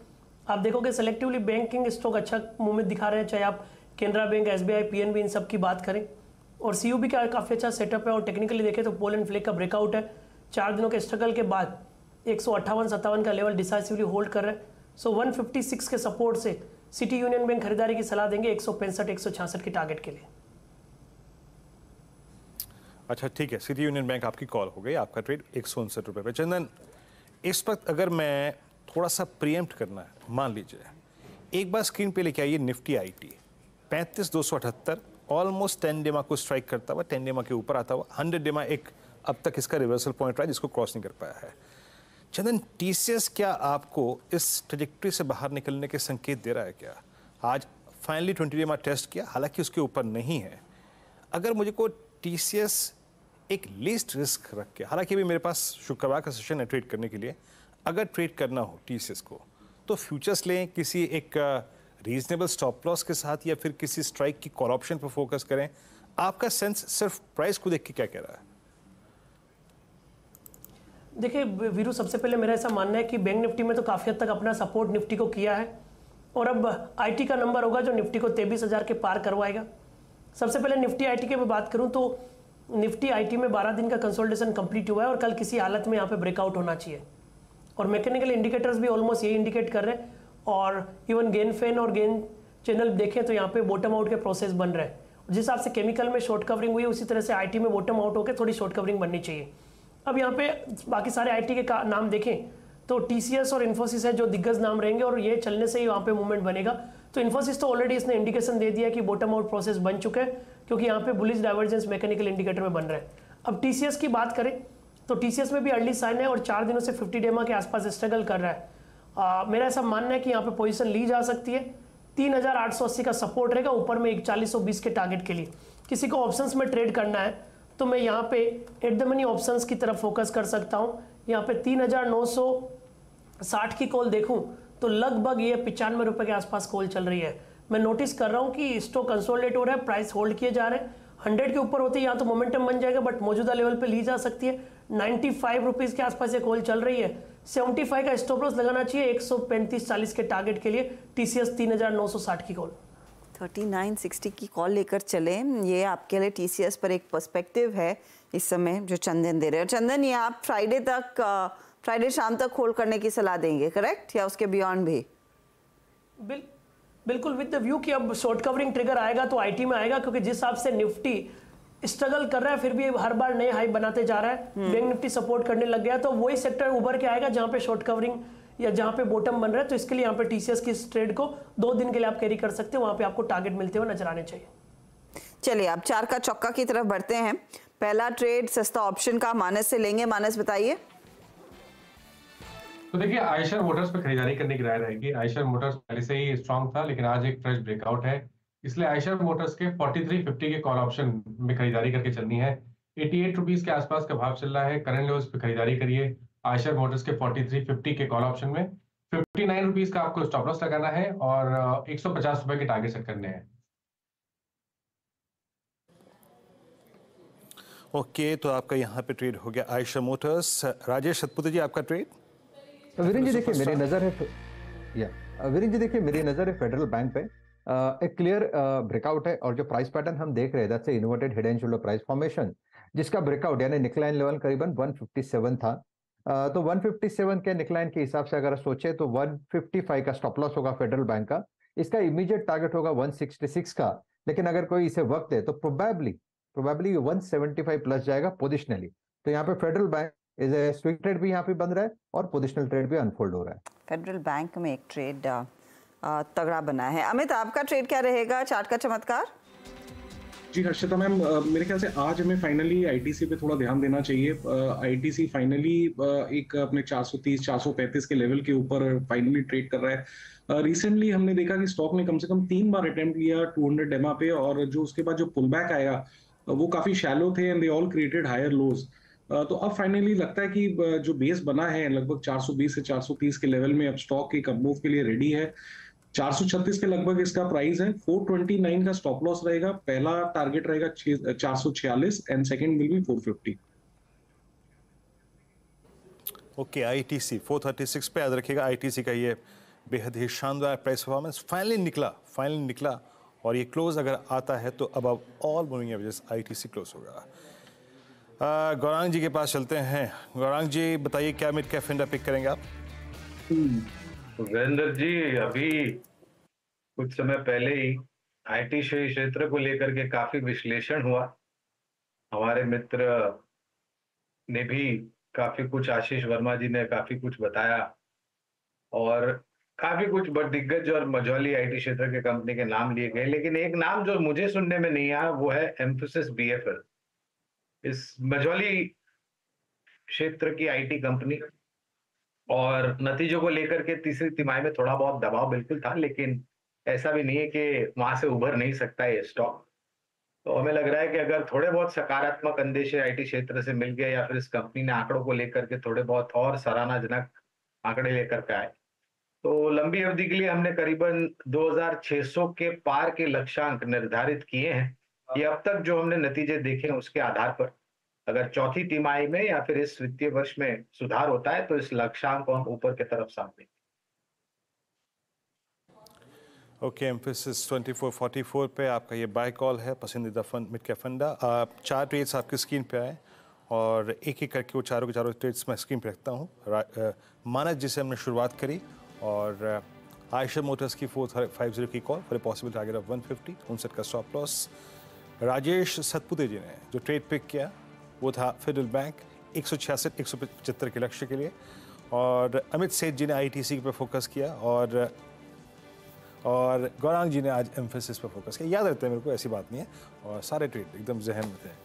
अच्छा, मीनवाइल चंदन जी ने जो कॉल दी थी टीसीएस पे, क्या गजब चली, और 3973 पे टीसीएस डे हाई पर आके ट्रेड कर रहा है। स्ट्रॉन्ग स्विंग टीसीएस में आ रहा है और इनफैक्ट निफ्टी आईटी भी करीब 35,291 पे और टीसीएस डे हाई पर टीसीएस जाके स्ट्राइक करता हुआ ऑलमोस्ट अपने 20 डे एक्सपोनेंशियल मूविंग एवरेज को। तो इवेंट की सुगबुगाहट, इवेंट का इम्पैक्ट प्राइस पे यकीनन है।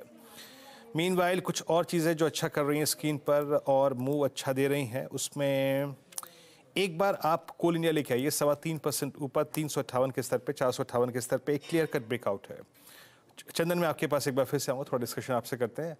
अभी आपके इंडिकेटर्स कोल इंडिया पे क्या रिफ्लेक्ट कर रहे हैं? पूरे पावर में काफ़ी मूव है, पावर रिलेटेड स्टॉक्स में। कोल इंडिया पे क्या सेंस बन रहा है आपका?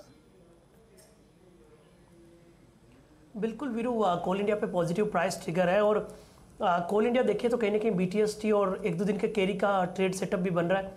आपको बताऊं कि एक वीकली चार्ट में तो फॉलोइंग सप्लाई ट्रेंड लाइन निकाल रहा है और 4 दिन के जो कंसोलिडेटिव मूव था उसको यहाँ पे सरपास हो रहा है। और सबसे अच्छी बात है, कल की डिक्लाइन के बाद आज गैप अप ओपनिंग होके और जिस हिसाब से एक स्ट्रॉन्ग बुलिश कैंडल बताया है और साथ में 5-6% का ओपन इंटरेस्ट है, इंडिकेट कर रहा है आप मूव बनना चाहिए। तो कोल इंडिया पे यहाँ पे खरीदारी की सलाह रखेंगे। 451 451 का सपोर्ट रहेगा, 448 448 का सपोर्ट रहेगा, ऊपर में लगभग 470-72 के टारगेट के लिए। ओके, तो ये फिलहाल आपके लिए एक इंटरेस्टिंग ट्रेड। अच्छा, एक बार एसबीआई आपकी स्क्रीन के लिए फिर लेकर आते हैं, क्योंकि ये वो ट्रेड था जो राजेश सातपुते ने आपको सजेस्ट किया था। 772 के लेवल्स पर टारगेट 790 का क्लियरली उनका था और उसके आगे 795 का।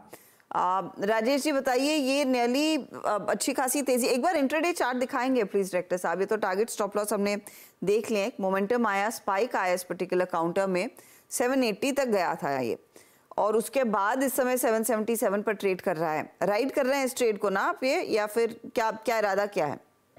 हर्षदा जी देखिए, जो स्विंग ट्रेड करने वाले हैं और जिनको आज पोजीशन स्क्वायर करने, तो मुझे लगता है 780 82 के आसपास एक बार के लिए प्रॉफिट टेकिंग कर सकते हैं, क्योंकि ये जो ट्रेड था ये फ्यूचर का था, 1500 का लॉट साइज था और 10 रुपए का मुंह मिला था, तो अच्छा खासा मुनाफा मिल गया। तो स्विंग ट्रेडिंग के हिसाब से मुझे लगता है yes, you can book your profit. लेकिन जो पोजिशनल रखना चाहते हैं प्रोबेबली फ्राइडे के लिए, तो they can continue to ride this trend. मेरे हिसाब से हमने जो टारगेट सेट किया है 790 95 ये आना चाहिए। इनफैक्ट मैं ये कहूंगा कि जो हमने इनिशियल स्टॉप लॉस रखा था 768 का, उसको हम थोड़ा सा ट्रेल करेंगे, क्योंकि हमारी एंट्री 772 की थी, 773 का स्टॉप लॉस करेंगे तो जाएगा कुछ नहीं, इतना तो क्लियर हो जाएगा और इस पोजीशन को आप राइड कर सकते हो। फिलहाल आपके लिए trade state Bank of India का। चलिए अब मार्केट बिग वॉइस में दिलीप भट्ट साहब को लेकर आते हैं। दिलीप जी स्वागत है आपका। एक और सत्र जहां पर फ्रेश हाइस पर निफ्टी बैंक आज पहुंचता हुआ और एक अच्छा खासा मोमेंटम देखने को मिला है। अभी अभी हम बैंकों की बात कर रहे थे और क्लियरली FY25 के लिए यूको बैंक के मैनेजमेंट की तरफ से भी बयान ये आ रहा है कि अब डिपॉजिट ग्रोथ में पिकअप रहेगा as those rate cuts come in from RBI। वो बस एक दो और मीटिंग्स की ही बात है। आपका स्टांस क्या है इस समय बैंकों में? क्या बड़ा एक्सपोजर लिया जा रहा है? Harshada ji, thank you so much for calling us. यहाँ पर बैंकों का इसमें कोई दो राह नहीं है कि FY24 के जितने भी आंकड़े आ गए हैं फॉर द बैंकिंग, सब पैरामीटर्स काफी बहुत अच्छे लग रहे हैं। अगर आप निम्स देख लो, अगर आप क्रेडिट ग्रोथ देख लो, CD ratio is also very high, is one of the highest. और अगर आप डिपॉजिट ग्रोथ देखो, ये भी कोई 10 ईयर का हाई बन रहा है।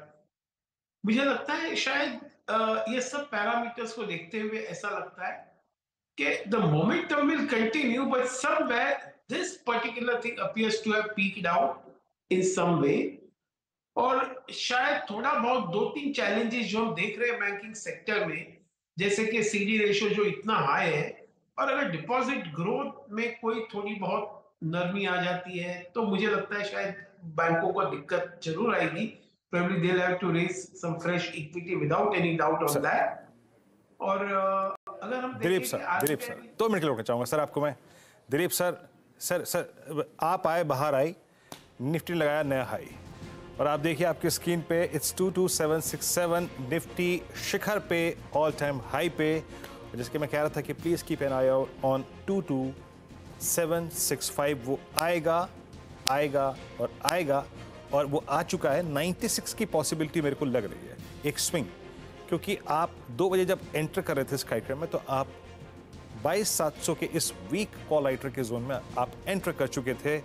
तो इस वक्त शिखर पर, ऑल टाइम हाई पर निफ्टी, मैं फिर कह रहा हूं बहुत स्ट्रांग पॉसिबिलिटी है। डायरेक्टर साहब सुबह का पिवट पॉइंट रखिएगा, स्क्रीन पे जरूर रखिएगा, क्योंकि हम एक्सपायरी को प्ले कर रहे हैं 796 को। 796 की पॉसिबिलिटी बहुत है। मैं माफ़ी चाहूँगा दिलीप सर, आपको मैंने बीच में रोका, बट इंडस्ट्रीज एक इतिहास क्रिएट कर रहे थे। अभी सर ये अर्निंग सीजन किक स्टार्ट होने वाला है। अभी आपकी बैंकों पे मैंने बात सुनी, अर्निंग्स की एक्सपेक्टेशन और प्राइस में जो उछाल या फिर अब तक के डैमेज हुए हैं, अलाइंड क्या सबसे आपको अच्छा लग रहा है? जहां पे सबसे बड़ा एडवांटेज है प्राइस को चेज करने में इस वक्त sir? So without any doubt Virendra ji, ऐसा लग रहा है कि मार्केट एक अपने धुन में चल रहा है, अपने ऑर्बिट में चल रहा है, और शायद कहीं ना कहीं फंडामेंटल्स थोड़े बहुत पीछे रह जाएंगे। और ये कोई नई बात नहीं है, because I think the it's an unusual circumstance, it's election time, और काफी हद तक the results are being discounted. मुझे लगता है शायद अगर हम देखें कि ओवरऑल अगर हम देखें सेक्टर वाइज और फंड जहां पर रिजल्ट्स आने वाले हैं, मुझे लगता है ये FMCG एक सेगमेंट ऐसा है, और शायद कंज्यूमर ड्यूरेबल जो वाइट गुड सेगमेंट कहते हैं, खास करके पहले मैं कहूंगा कि FMCG सेगमेंट में ये 2-3 चीज देखने को अच्छा मिलेगा कि थोड़ा बहुत वॉल्यूम ग्रोथ अच्छा हो जाएगा, rural growth also will be good, the moderation of inflation उनको एक अच्छा कॉस्ट कंट्रोल पे लेके जाएगा। तो मुझे लगता है ये FMCG सेक्टर जहां पर सब दिग्गज स्टॉक्स है, उसमें जरूर ध्यान देना चाहिए। एक मोमेंटम प्ले उसमें शायद आ सकता है, looking at the outlook for 24-25। Dilip ji, लेकिन यहाँ पर एफएमसीजी में क्योंकि एक बहुत वाइड कैटेगरी ऑफ प्रोडक्ट्स है, किस पर आप ज़्यादा फोकस करना चाहेंगे? एंड वेरी सिंपलिस्टिक मैं आपसे पूछना चाहती हूँ, देखिए मैरिको का जो प्रोडक्ट है आपका पैराशूट नारियल तेल, उसमें तो डिमांड इस पूरे साल नहीं रही, लेकिन इनके वैल्यू हेयर ऑयल्स में अच्छी खासी तेज़ी देखने को मिली। यही सिचुएशन आपके HUL में रही, जहां पर प्रीमियम प्रोडक्ट ज़्यादा बेहतर कर रहे थे, मास मार्केट में इजाफा नहीं हुआ है। क्या ये साल मास मार्केट में भी कुछ डिमांड पिकअप लेकर आ सकता है? बीट इलेक्शंस, बीट मॉनसून, क्या वो देखने को मिलेगा? बिल्कुल, मैं वही कहने जा रहा था कि we will see recovery in the volume growth, और ये वॉल्यूम ग्रोथ तब आने वाला है जब there is the increase in demand from the mass level, and particularly from the villages and the rural areas, because I think that is where we are going to see a good support for the volume growth. और हम जैसे मैंने कहा कि ये जो पिछले 2-3 साल से जो वॉल्यूम ग्रोथ मिस कर रहा है, वो शायद इस 24-25 में देखने को मिलेगा। और मैं यही मानता हूँ, whether it is Colgate, whether it is Marico, levers, मैं ऐसे भी कहूंगा Dabur also looks pretty interesting for a momentum play for 24-25, because इसमें काफी सारे स्टॉक्स ऐसे हैं जो अभी तक पार्टिसिपेट नहीं कर किए in any significant way. Godrej Consumer also looks pretty good with new management and with all the factors in favor. तो ये सब अगर एक मोमेंटम प्ले करना है इस सेक्टर में, तो ये इस मार्केट में, तो ये सेक्टर एक मोमेंटम प्ले में हेल्प कर सकता है। मेटल्स पर आपकी राय क्या है? आज हम वो वेदांत पर रिपोर्ट पढ़ रहे थे और उन्होंने कहा, उस रिपोर्ट में साफ कहा गया कि इस अपसाइकिल का सबसे बड़ा बेनिफिशियरी शायद वेदांता जैसा ट्रेड रहेगा, लेकिन बाकी मेटल्स कैसे प्लेस्ड होंगे और क्या आप इस कमोडिटी अपसाइकिल का हिस्सा बनना चाहेंगे इस समय? मुझे लगता है शायद ये कमोडिटीज प्ले, जैसे without any doubt Vedanta is present across all the segments, so naturally is going to be the big beneficiary. और खास करके जिस तरह से सिल्वर के प्राइसेस ऊपर गए, कॉपर के प्राइसेस ऊपर गए, तो हिंदुस्तान जिंक खास करके उनको हेल्प करेगा। लेकिन उनका और एक वेदांता में they are raising equity also, so ये काफी हद तक उनका जो फियर्स है, जो उनके जो कमिटमेंट्स है प्रमोटर्स के और कंपनीज के, उसके ऊपर काफी हद तक एक रिलीफ मिल सकता है। तो मुझे लगता है Vedanta has already moved up quite a bit, लेकिन ये कमोडिटीज में प्रॉब्लम यही आता है कि आप कितने हद तक उसको कैच कर पाओगे।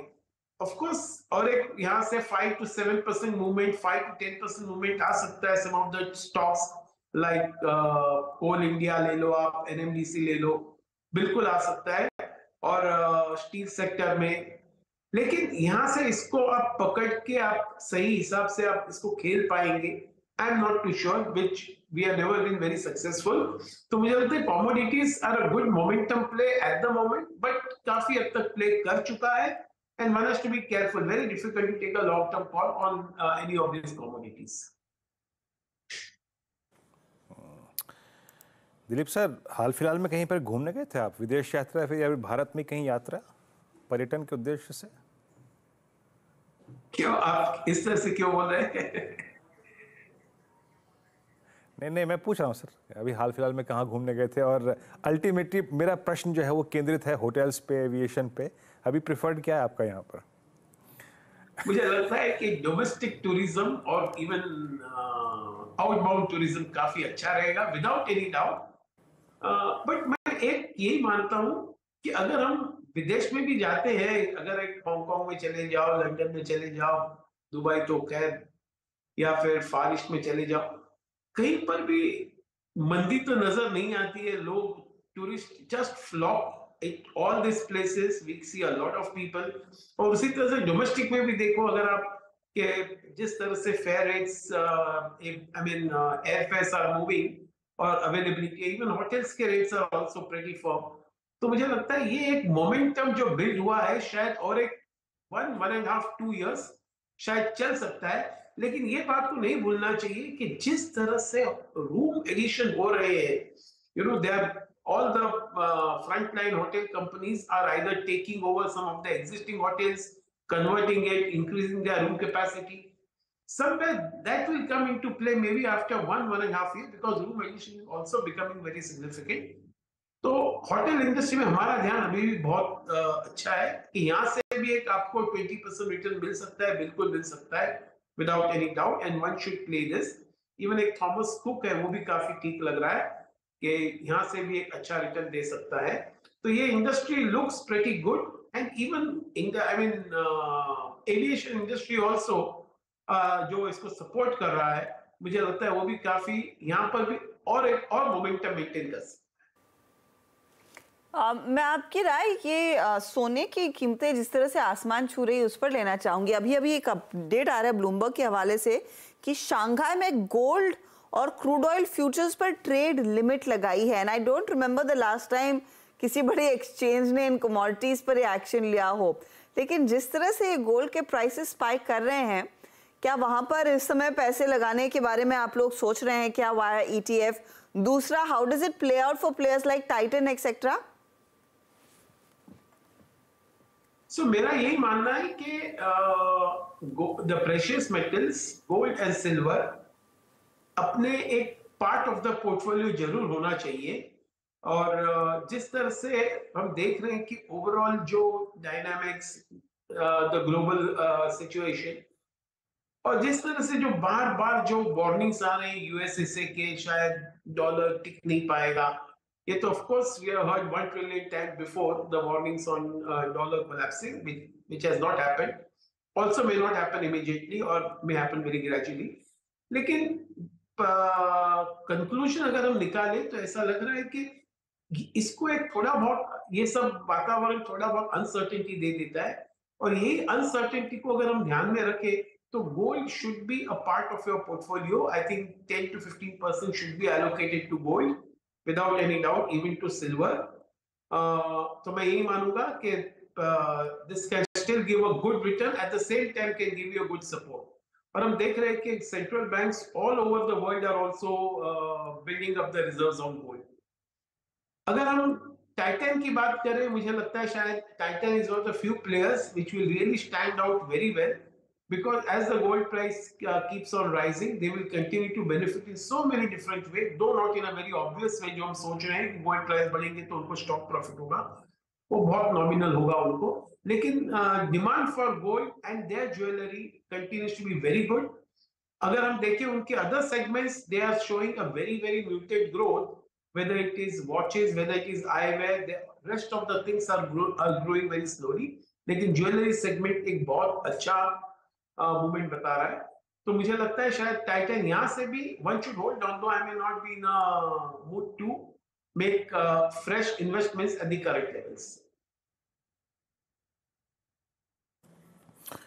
चलिए दिलीप साहब, बहुत बहुत शुक्रिया, आप इस आज बातचीत में शामिल हुए और सभी मुद्दों पे, सभी सेक्टर्स पे, स्टॉक्स पे अपनी टिप्पणी करी। आपने बहुत बहुत शुक्रिया सर, और आपको भी इस नए हाई की और निफ्टी बैंक शुभकामनाएं। चलते हैं अब इंडस्ट्रीज को देखते हैं, और थैंक्स वेरी मच सर। हम सभी इस प्रॉस्पेरिटी की जर्नी का और समृद्धि की सूचकांक निफ्टी के अब तक के सफ़र का ऑल टाइम हाई के कहीं ना कहीं फ़ायदा उठा रहे हैं। अब एक काम करते हैं, जरा BTST करेक्ट कर देते हैं। याद रखिएगा कल की छुट्टी है, यानी सारे ट्रेड्स जो अब लिखे जाएंगे, नहीं डीलिंग रूम में है अभी, माफ़ कीजिएगा। यतीन के बाद चलते हैं। यतीन, क्षमा चाहूँगा, लेकिन डीलर क्या चाहते हैं इस वक्त, बताइए। तो दो स्टॉक्स जो आज डीलर्स के फोकस पे हैं, सबसे पहले फेडरल बैंक और नए CMD पद की नियुक्ति की फिर से एक बार मार्केट में स्पेकुलेशन हो गई कि कहीं ना कहीं यहाँ अनाउंसमेंट एक्सपेक्टेड है, और ऑब्वियसली डीलर्स यहाँ BTST की सलाह भी दे रहे हैं। डीलर्स को लगता है 162-165, यानी करंट मार्केट प्राइस 6 से 7 रुपये की अपसाइड डीलर्स को लगती है इस काउंटर में पॉसिबल है, और काफ़ी सारे HNIs यहाँ खरीदारी कर रहे हैं। मेटल स्टॉक्स, और काफ़ी दिनों से हम डीलिंग रूम चेक में इस पर्टिकुलर सेक्टर की चर्चा भी कर रहे हैं। यहाँ हिंडाल्को डीलर्स का आज फेवरेट आता हुआ नज़र पड़ रहा है, क्योंकि FI की जो बिकवाली थी काउंटर में वो लगभग ख़त्म हो चुकी है, और यहाँ से डीलर्स को लगता है पोजिशनली 4 से 6% का अपटिक आ सकता है। बहुत सारे फंड्स यहाँ खरीदारी कर रहे हैं। इन जनरल मेटल स्टॉक का ट्रेंड स्ट्रांग है, जहाँ हिंडाल्को डीलर्स की पसंदगी है आज। इतने बहुत बहुत शुक्रिया आपका। तो ये रीवर्स के एक्सपेक्टेशन इन किन काउंटर्स में यहाँ पे ऐसे स्विंग पॉसिबल है। स्टॉक्स स्क्रीन पे एक बार फिर लिखाएगा। फेडरल बैंक स्ट्रॉन्ग मूव, याद रखिएगा गोल्ड प्राइसेस के स्ट्रॉन्ग होने का एक बेनिफिशियरी ये भी है। इनका भी एक substantial part of revenue I think gold business से आता है, गोल्ड डिस्बर्समेंट से आता है, गोल्ड फाइनेंसिंग से आता है। हिंडाल्को आपकी स्क्रीन पे 602 पे मेटल्स का। एक काम करते हैं, ट्रेड्स पिक करना शुरू करते हैं। मानस आप क्या कैरी करेंगे फ्राइडे मॉर्निंग के लिए? देखिए फ्राइडे मॉर्निंग के लिए एचपीसीएल में खरीदारी करने की राय रहेगी। एचपीसीएल ने 100 मूविंग एवरेज के आसपास सपोर्ट लिया था, आज 20 मूविंग एवरेज को रिगेन किया है। तो एचपीसीएल के फ्यूचर में खरीदारी करनी है। 487 के आसपास के प्राइस चल रहे हैं इसके फ्यूचर में। स्टॉप लॉसेस 479 के रहेंगे, लेकिन टारगेट 510 रुपए के आसपास के रह सकते हैं एचपीसीएल के फ्यूचर में। एचपीसीएल के फ्यूचर में एक तेजी का ट्रेड। अमित आपका ट्रेड क्या है? जी मैं कोल इंडिया लेके जाऊंगा। 456 के लगभग प्राइस है, काफी स्ट्रॉन्ग बुलिश कैंडल है, वॉल्यूम्स भी काफी सपोर्टिव हैं और पिछले 4-5 दिनों के हाई के ऊपर स्टॉक क्लोज हो रहा है। 456 price, target will be 466 and stop loss 450।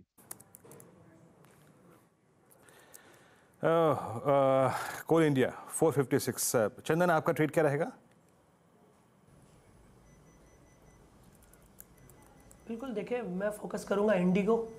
Stock continuously flying high और सेटअप काफ़ी पॉजिटिव है और जिस हिसाब से डेटा सेटअप बना है और मूवमेंट बनना चाहिए तो 3715 का स्टॉप लॉस रहेगा, ऊपर में लगभग 3950 के टारगेट के लिए।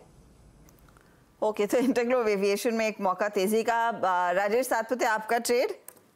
अर्शदा जी देखिए मैं बाटा को लेके जाऊंगा। मुझे लगता है जिस तरह से ये करेक्शन हुआ है और करेक्शन के बाद आज जिस तरह से रिकवरी है, जो रिवर्सल है, दैट्स अ बुलिश एनगल्फिंग। जो pattern, my point is pattern मेरे हिसाब से बढ़िया है, पॉजिटिव डाइवर्जेंस है। तो इसका जो टारगेट होगा स्विंग ट्रेडिंग का वो रहेगा 1440 का, 1440 का टारगेट होगा।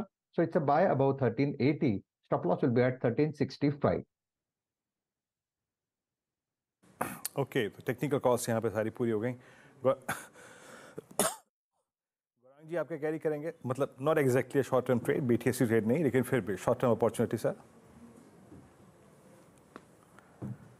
तो वीरेंद्र, बैंकिंग क्षेत्र की बात हो रही थी और एक विकल्प जो मैंने मेरे ख्याल से कल या परसों जिक्र किया था, निजी क्षेत्र की बैंक जो कि एक दायरेबंद कारोबार कर रहा था लेकिन आज सकारात्मक 1800 के पार निकला है, वो कोटक महिंद्रा बैंक।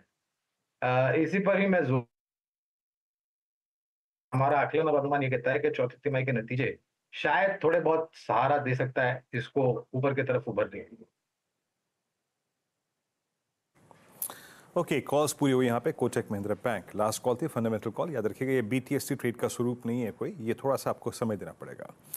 अब आते हैं रणनीति पर, निफ्टी की। देखिए एज ए डे ट्रेडर आज स्विंग छोटे मिले बट स्टिल मिले।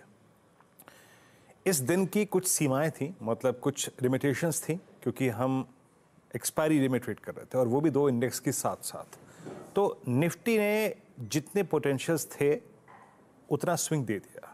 मैं आपको फिर कह रहा हूँ, और जो मैंने आज रणनीति में सबसे पहली बात कही थी कि इस वीकली कॉन्ट्रैक्ट जो आज 3:30 पे ख़त्म होगा, उसका जो विंडो था वो 22,500 नीचे की तरफ और ऊपर की तरफ 22,800 था।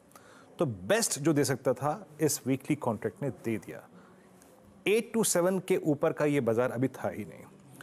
शुक्रवार को नया वीकली कॉन्ट्रैक्ट कमेंस होगा, उसमें तय करेंगे कि उसकी ट्रैजेक्टरी क्या होगी, बट ये क्लोज अच्छा है। पोजिशनली आप ट्रेड्स को कैरी कर सकते हैं, इट डिपेंड्स अपॉन आपके रिस्क एपेटाइट, आपकी पॉकेट साइज पर, क्योंकि कल की छुट्टी है। बट स्टिल आप अपनी पोजीशंस को कैरी कर सकते हैं। हम ऑल टाइम हाई पे क्लोज हो रहे हैं ऑन बोथ इंडिसेस, निफ्टी और निफ्टी बैंक पे। और आईटी ने आज एक अच्छा स्विंग दिया है। आईटी ने आज 20 डेमा के ऊपर 10 डेमा के ऊपर क्लोजिंग दी है, बट 100 डेमा से दूर है। बट प्लेसमेंट आईटी का अच्छी जगह से है, अच्छी जगह पे है और पिछले 4-5 सेशन की लोज को डिफेंड किया इसने। तो अगर आपके पास पोजीशंस हैं निफ्टी बैंक की और आपके पास पोटेंशियल है रखने का, तो आपको रखना चाहिए। बतौर डे ट्रेडर फिर तय करेंगे कि शुक्रवार को क्या करना चाहिए, क्या नहीं करना चाहिए। बट दोनों इंडस्ट्रीज पे लॉन्ग रन झुकाव मेरा अभी भी मेटल्स की तरफ ज़्यादा रहेगा और बैंकों की तरफ ज़्यादा रहेगा। अब एक काम करते हैं, 2 स्टॉक्स में आपको दिखाता हूँ कि डेरिवेटिव्स में क्या हुआ, ब्रेथ कैसी थी और ये ऑल टाइम हाई क्लोज पर ब्रेथ कैसी रही। लॉन्ग 88 लॉन्ग्स थे और शॉर्ट कवरिंग करीब 30 में, शॉर्ट लगभग 49 में और लॉन्ग अनवाइंडिंग करीब 15 में। तो सेंटिमेंट काफ़ी स्ट्रॉन्ग था, बुलिश। लॉन्ग कहाँ पर था, स्लाइड लेके आइएगा स्क्रीन पे। लॉन्ग वो जो विटनेस कर रहे हैं वेदांता मेटल्स और प्रकाश सर की कॉल, यूनाइटेड स्पिरिट्स 6% ऊपर, नवीन फ्लोरीन। आज ये दिन तरल पदार्थ को बिलोंग करता है, ठोस पदार्थ को बिलोंग करता है। वेदांता, यूनाइटेड स्पिरिट्स, नवीन फ्लोरीन, एनएमडीसी, सन टीवी सब में स्ट्रॉन्ग मूव था। और लॉन्ग के बाद शॉर्ट कवरिंग कहाँ पे थी, एचपीसीएल, ओएमसीज में आज शॉर्ट कवरिंग थी, अतुल लिमिटेड में शॉर्ट कवरिंग थी। आरती इंडस्ट्रीज इस दौर की हाईएस्ट ट्रैजेक्टरी पे जाके क्लोज हुआ। अपोर्ट आज सुबह मैंने पिक किया था, और इनफैक्ट टाटा केमिकल पिक किया था मैंने, और स्पॉटिंग थी वो। शॉर्ट बिल्डअप इन्फो एच में Tata Communication, Cipla, Divis lab, Maruti Suzuki. Cipla और दिवीज लैब, आई थिंक अगर मैं सिर्फ एक बायोकॉन को छोड़ दूं तो एंटायर फार्मा स्पेस ने आज अनवाइंडिंग दिखी। लॉन्ग अनवाइंडिंग और विंडो फार्मा में प्लेसमेंट अच्छी थी लेकिन सिंक हुआ। आईसीआईसी लोम्बार्ड में, HDFC bank, Apollo hospitals, Canfin homes. और एचडीएफसी बैंक के कंट्रीब्यूशन के बिना, उसके बिना निफ्टी बैंक का ये प्रदर्शन वाकई मायने रखता है। और हम एक अच्छे क्लोज की तरफ बढ़ते हुए हर्षता 22,748 स्ट्रॉन्ग मूव यहाँ पे, और हम डे हाई की ट्रैजेक्टरी में। और वाकई मेटल्स आज की इस तेजी के पीछे फिर एक स्ट्रॉन्ग कारण हर्षता, मेटल्स और केमिकल्स। जी हाँ, यहाँ पर एक बहुत तगड़ा मूव और केमिकल्स के साथ मेटल्स यानी कि कमोडिटी लेड ये रैली रही है। और आज सुबह में वीरू आपको याद होगा हम बात कर रहे थे बिग बॉय रिलायंस इंडस्ट्रीज की, क्योंकि ऑयल एंड गैस साइड पर भी हमने देखा एक अच्छा खासा परफॉर्मेंस बनता हुआ, तो वो भी एक पार्टिसिपेंट रहा है 2960 के आसपास। इनफैक्ट चंदन, ये आरआईएल की रेजिलियंस 1.1% ऊपर, फ्राइडे के लिए क्या ट्रेड ये कैरी करने के पक्ष में रहेंगे आप?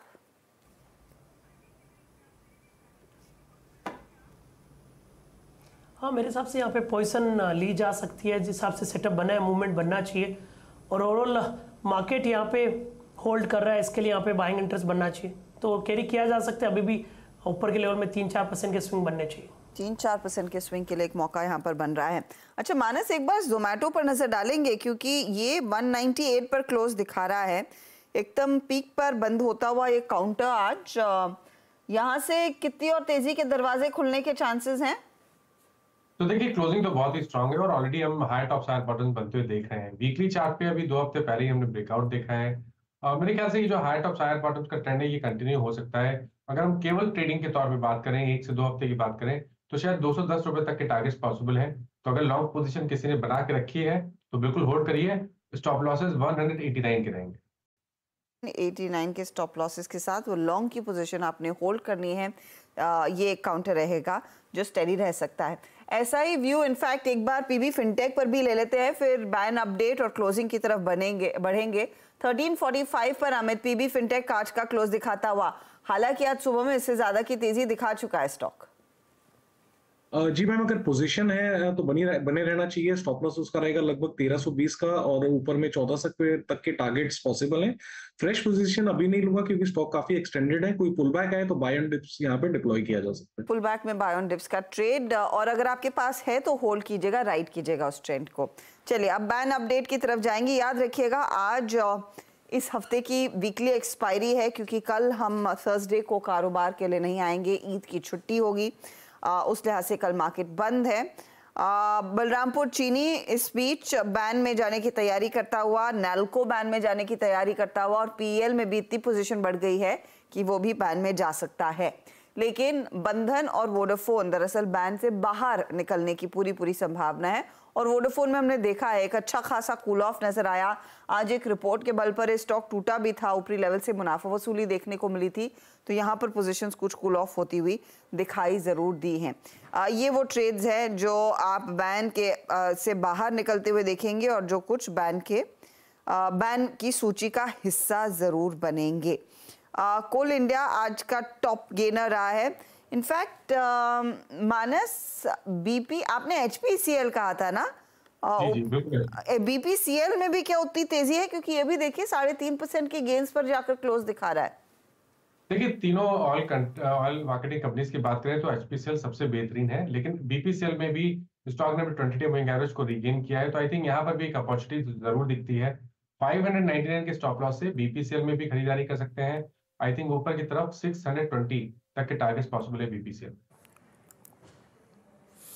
जी हाँ, BPCL, HPCL सब में बहुत स्ट्रॉन्ग हो। और याद रखिएगा ये जब से पूरा डाउनफॉल स्विंग हुआ था, मतलब मेरे ख्याल से मिड ऑफ फरवरी में शुरू हुआ था, जब LPG प्राइसेस को रेशनलाइज किया गया था, उसके बाद फिर पेट्रोल प्राइसेस को, उस दौर के बाद यानी मिड फरवरी के बाद यानी 15 फरवरी अगर मान के चलिए तो इंट्राडे में ये सबसे वाइल्ड स्विंग है HPCL का, सबसे वाइल्ड स्विंग, जो कि टिपिकली अगर मैं इसे डिफाइन करूँ तो कैंडल रिवर्सल बोलते हैं।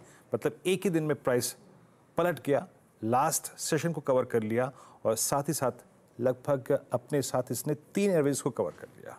और एक और ITC जिसका अमित जी ने बार बार उल्लेख किया, ITC आज जिस तरीके से क्लोज हो रहा है, जिस वॉल्यूम्स के साथ, जिस प्राइस पैटर्न के साथ एट 436, याद रखिएगा ये 7 फरवरी के बाद अब तक का सबसे हाईएस्ट क्लस्टर पे क्लोज है। 7 फरवरी को ही इसमें ब्रेकडाउन हुआ था और above all moving average strong close. एक इसका केमिकल बास्केट में बहुत स्ट्रॉन्ग क्लोज है। अच्छा, UPL के बारे में एक बात कहनी पड़ेगी। 3% के मूव के साथ UPL का जो क्लोज आ रहा है आज लगभग 3 एवरेजेस के ऊपर आ रहा है। UPL ने ये क्लोज 29 दिसंबर 2023 के बाद पहली बार दिया है। तो कुछ ऐसे स्टॉक्स जो कि आज अपनी ट्रेजेक्ट्री में थोड़ा सा बदलाव करके क्लोज हो रहे हैं, उसमें एक UPL बेशुमार है। और चंदन ने जो TCS पे कॉल दी थी वो भी अच्छी रही। TCS भी एक स्मार्ट क्लोज के साथ बढ़ता हुआ, मतलब की तरफ बढ़ता हुआ 3981, मेरे ख्याल से हमारी बातचीत शुरू हुई थी 3965 के आसपास, क्लोजिंग दिन के सर्वोच्च स्रोत के आसपास आती हुई। चलते हैं इस क्लोजिंग को देखने के लिए हर्षिता के पास बड़ी वॉल पे। Harshita, over to you. जी हाँ वीरू, एक बहुत ही तगड़ा सत्र रहा है मेरे ख्याल में all time close Nifty bank के लिए और निफ्टी के लिए भी आता हुआ दिखाई देगा। 48,925 के आसपास निफ्टी बैंक जाकर टिक रहा है 195 अंकों की बढ़त पर। निफ्टी 50 करीब 100 पॉइंट ऊपर। निफ्टी IT में 200 पॉइंट का इजाफा और मिड कैप्स का भी पूरा पार्टिसिपेशन आज यहां पर 493 अंकों की बढ़त देखने को मिली है। स्मॉल कैप इंडेक्स भी 125 पॉइंट के गेन्स दिखाने में कामयाब रहा है। इसीलिए एडवांस डिक्लाइन रेशियो आज बढ़ने वाले शेयरों के फेवर में था। कुछ स्टॉक्स थे जहां पर मुनाफा वसूली हुई, लेकिन पूरी तरह से नियंत्रण बुल्स के हाथ में आज रहा है। सेंसेक्स की तरफ से भी भागीदारी बढ़ती हुई 75,000 के आसपास ही ये क्लोज देखने को मिलेगा। तो एक बहुत ही जोरदार क्लोज रहा है आज मार्केट्स के लिए। लेकर आते हैं सेक्टोरल परफॉर्मेंस आज बाजार का। IT कंपनियों में कुछ शॉर्ट कवरिंग बनती दिखाई दी, उस इंडेक्स से करीब 200 पॉइंट का इजाफा। FMCG काउंटर्स ने आज भाग लिया है, 600 पॉइंट की बढ़त यहां पर बनती दिखाई दी है। इसके अलावा अगर आप ध्यान देंगे तो मेटल कंपनियों में खरीदारी का सिलसिला कायम है 100 पॉइंट ऊपर। और आज PSU बैंकों में स्टेट बैंक के चलते हमने देखा एक बहुत तगड़ा मूव देखने को मिला, 100 पॉइंट की बढ़त वहां पर नजर आई है। कुछ सरकारी कंपनियों में CPSE इंडेक्स भी करीब 1% ऊपर आया है। ऑटो कंपनियां थोड़े से साइडवेज थी, हल्के से बैकफुट पर आती हुई दिखाई दी है। लेकिन ऑयल एंड गैस, रिलायंस का पार्टिसिपेशन, HPBP का पार्टिसिपेशन, वो इंडेक्स 500 पॉइंट की बढ़त दिखाने में कामयाब। हीट मैप में साफ नजर आएगा किन स्टॉक्स ने आज पूरा सपोर्ट किया है मार्केट को ऊपर रखने में। कोल इंडिया की तरफ से एक बहुत तगड़ा मूव, फिर BPCL, हिंडाल्को जैसे काउंटर्स, कोटक में तेजी, ITC, भारतीय और स्टेट बैंक ऑफ इंडिया, ये टॉप 5-6 स्टॉक्स है जहां पर सबसे ज्यादा एक्शन बना है आज के लिए।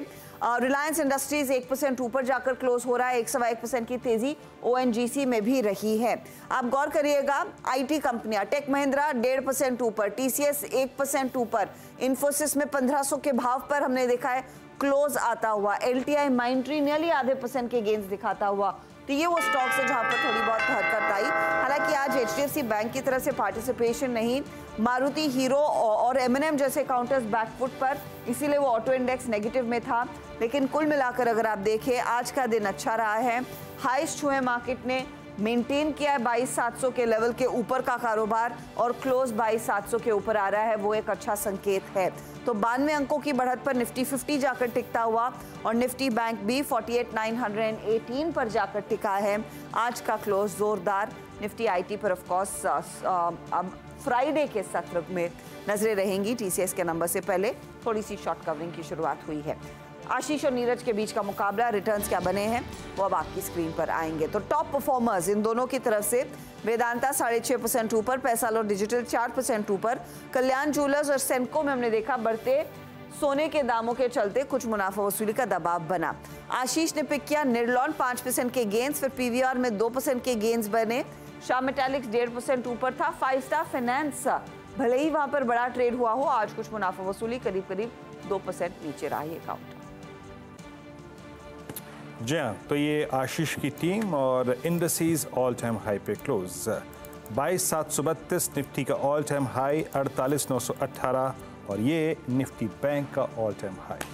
तो बेहद ही शुभ रहा ये दिन आज बाजार के लिए, कीर्तिमान स्थापित हुआ। कल छुट्टी है देश में ईद की और आपसे परसों यानी शुक्रवार सुबह एक बार फिर से हर्षता, मैं नीरज और आशीष करेंगे मुलाकात सारे समीकरण, फैक्टर्स, स्टॉक्स एंड न्यूज़ और निफ्टी बैंक पर अप्रोच लेकर। कल का दिन अच्छे से मनाइए, ईद मुबारक।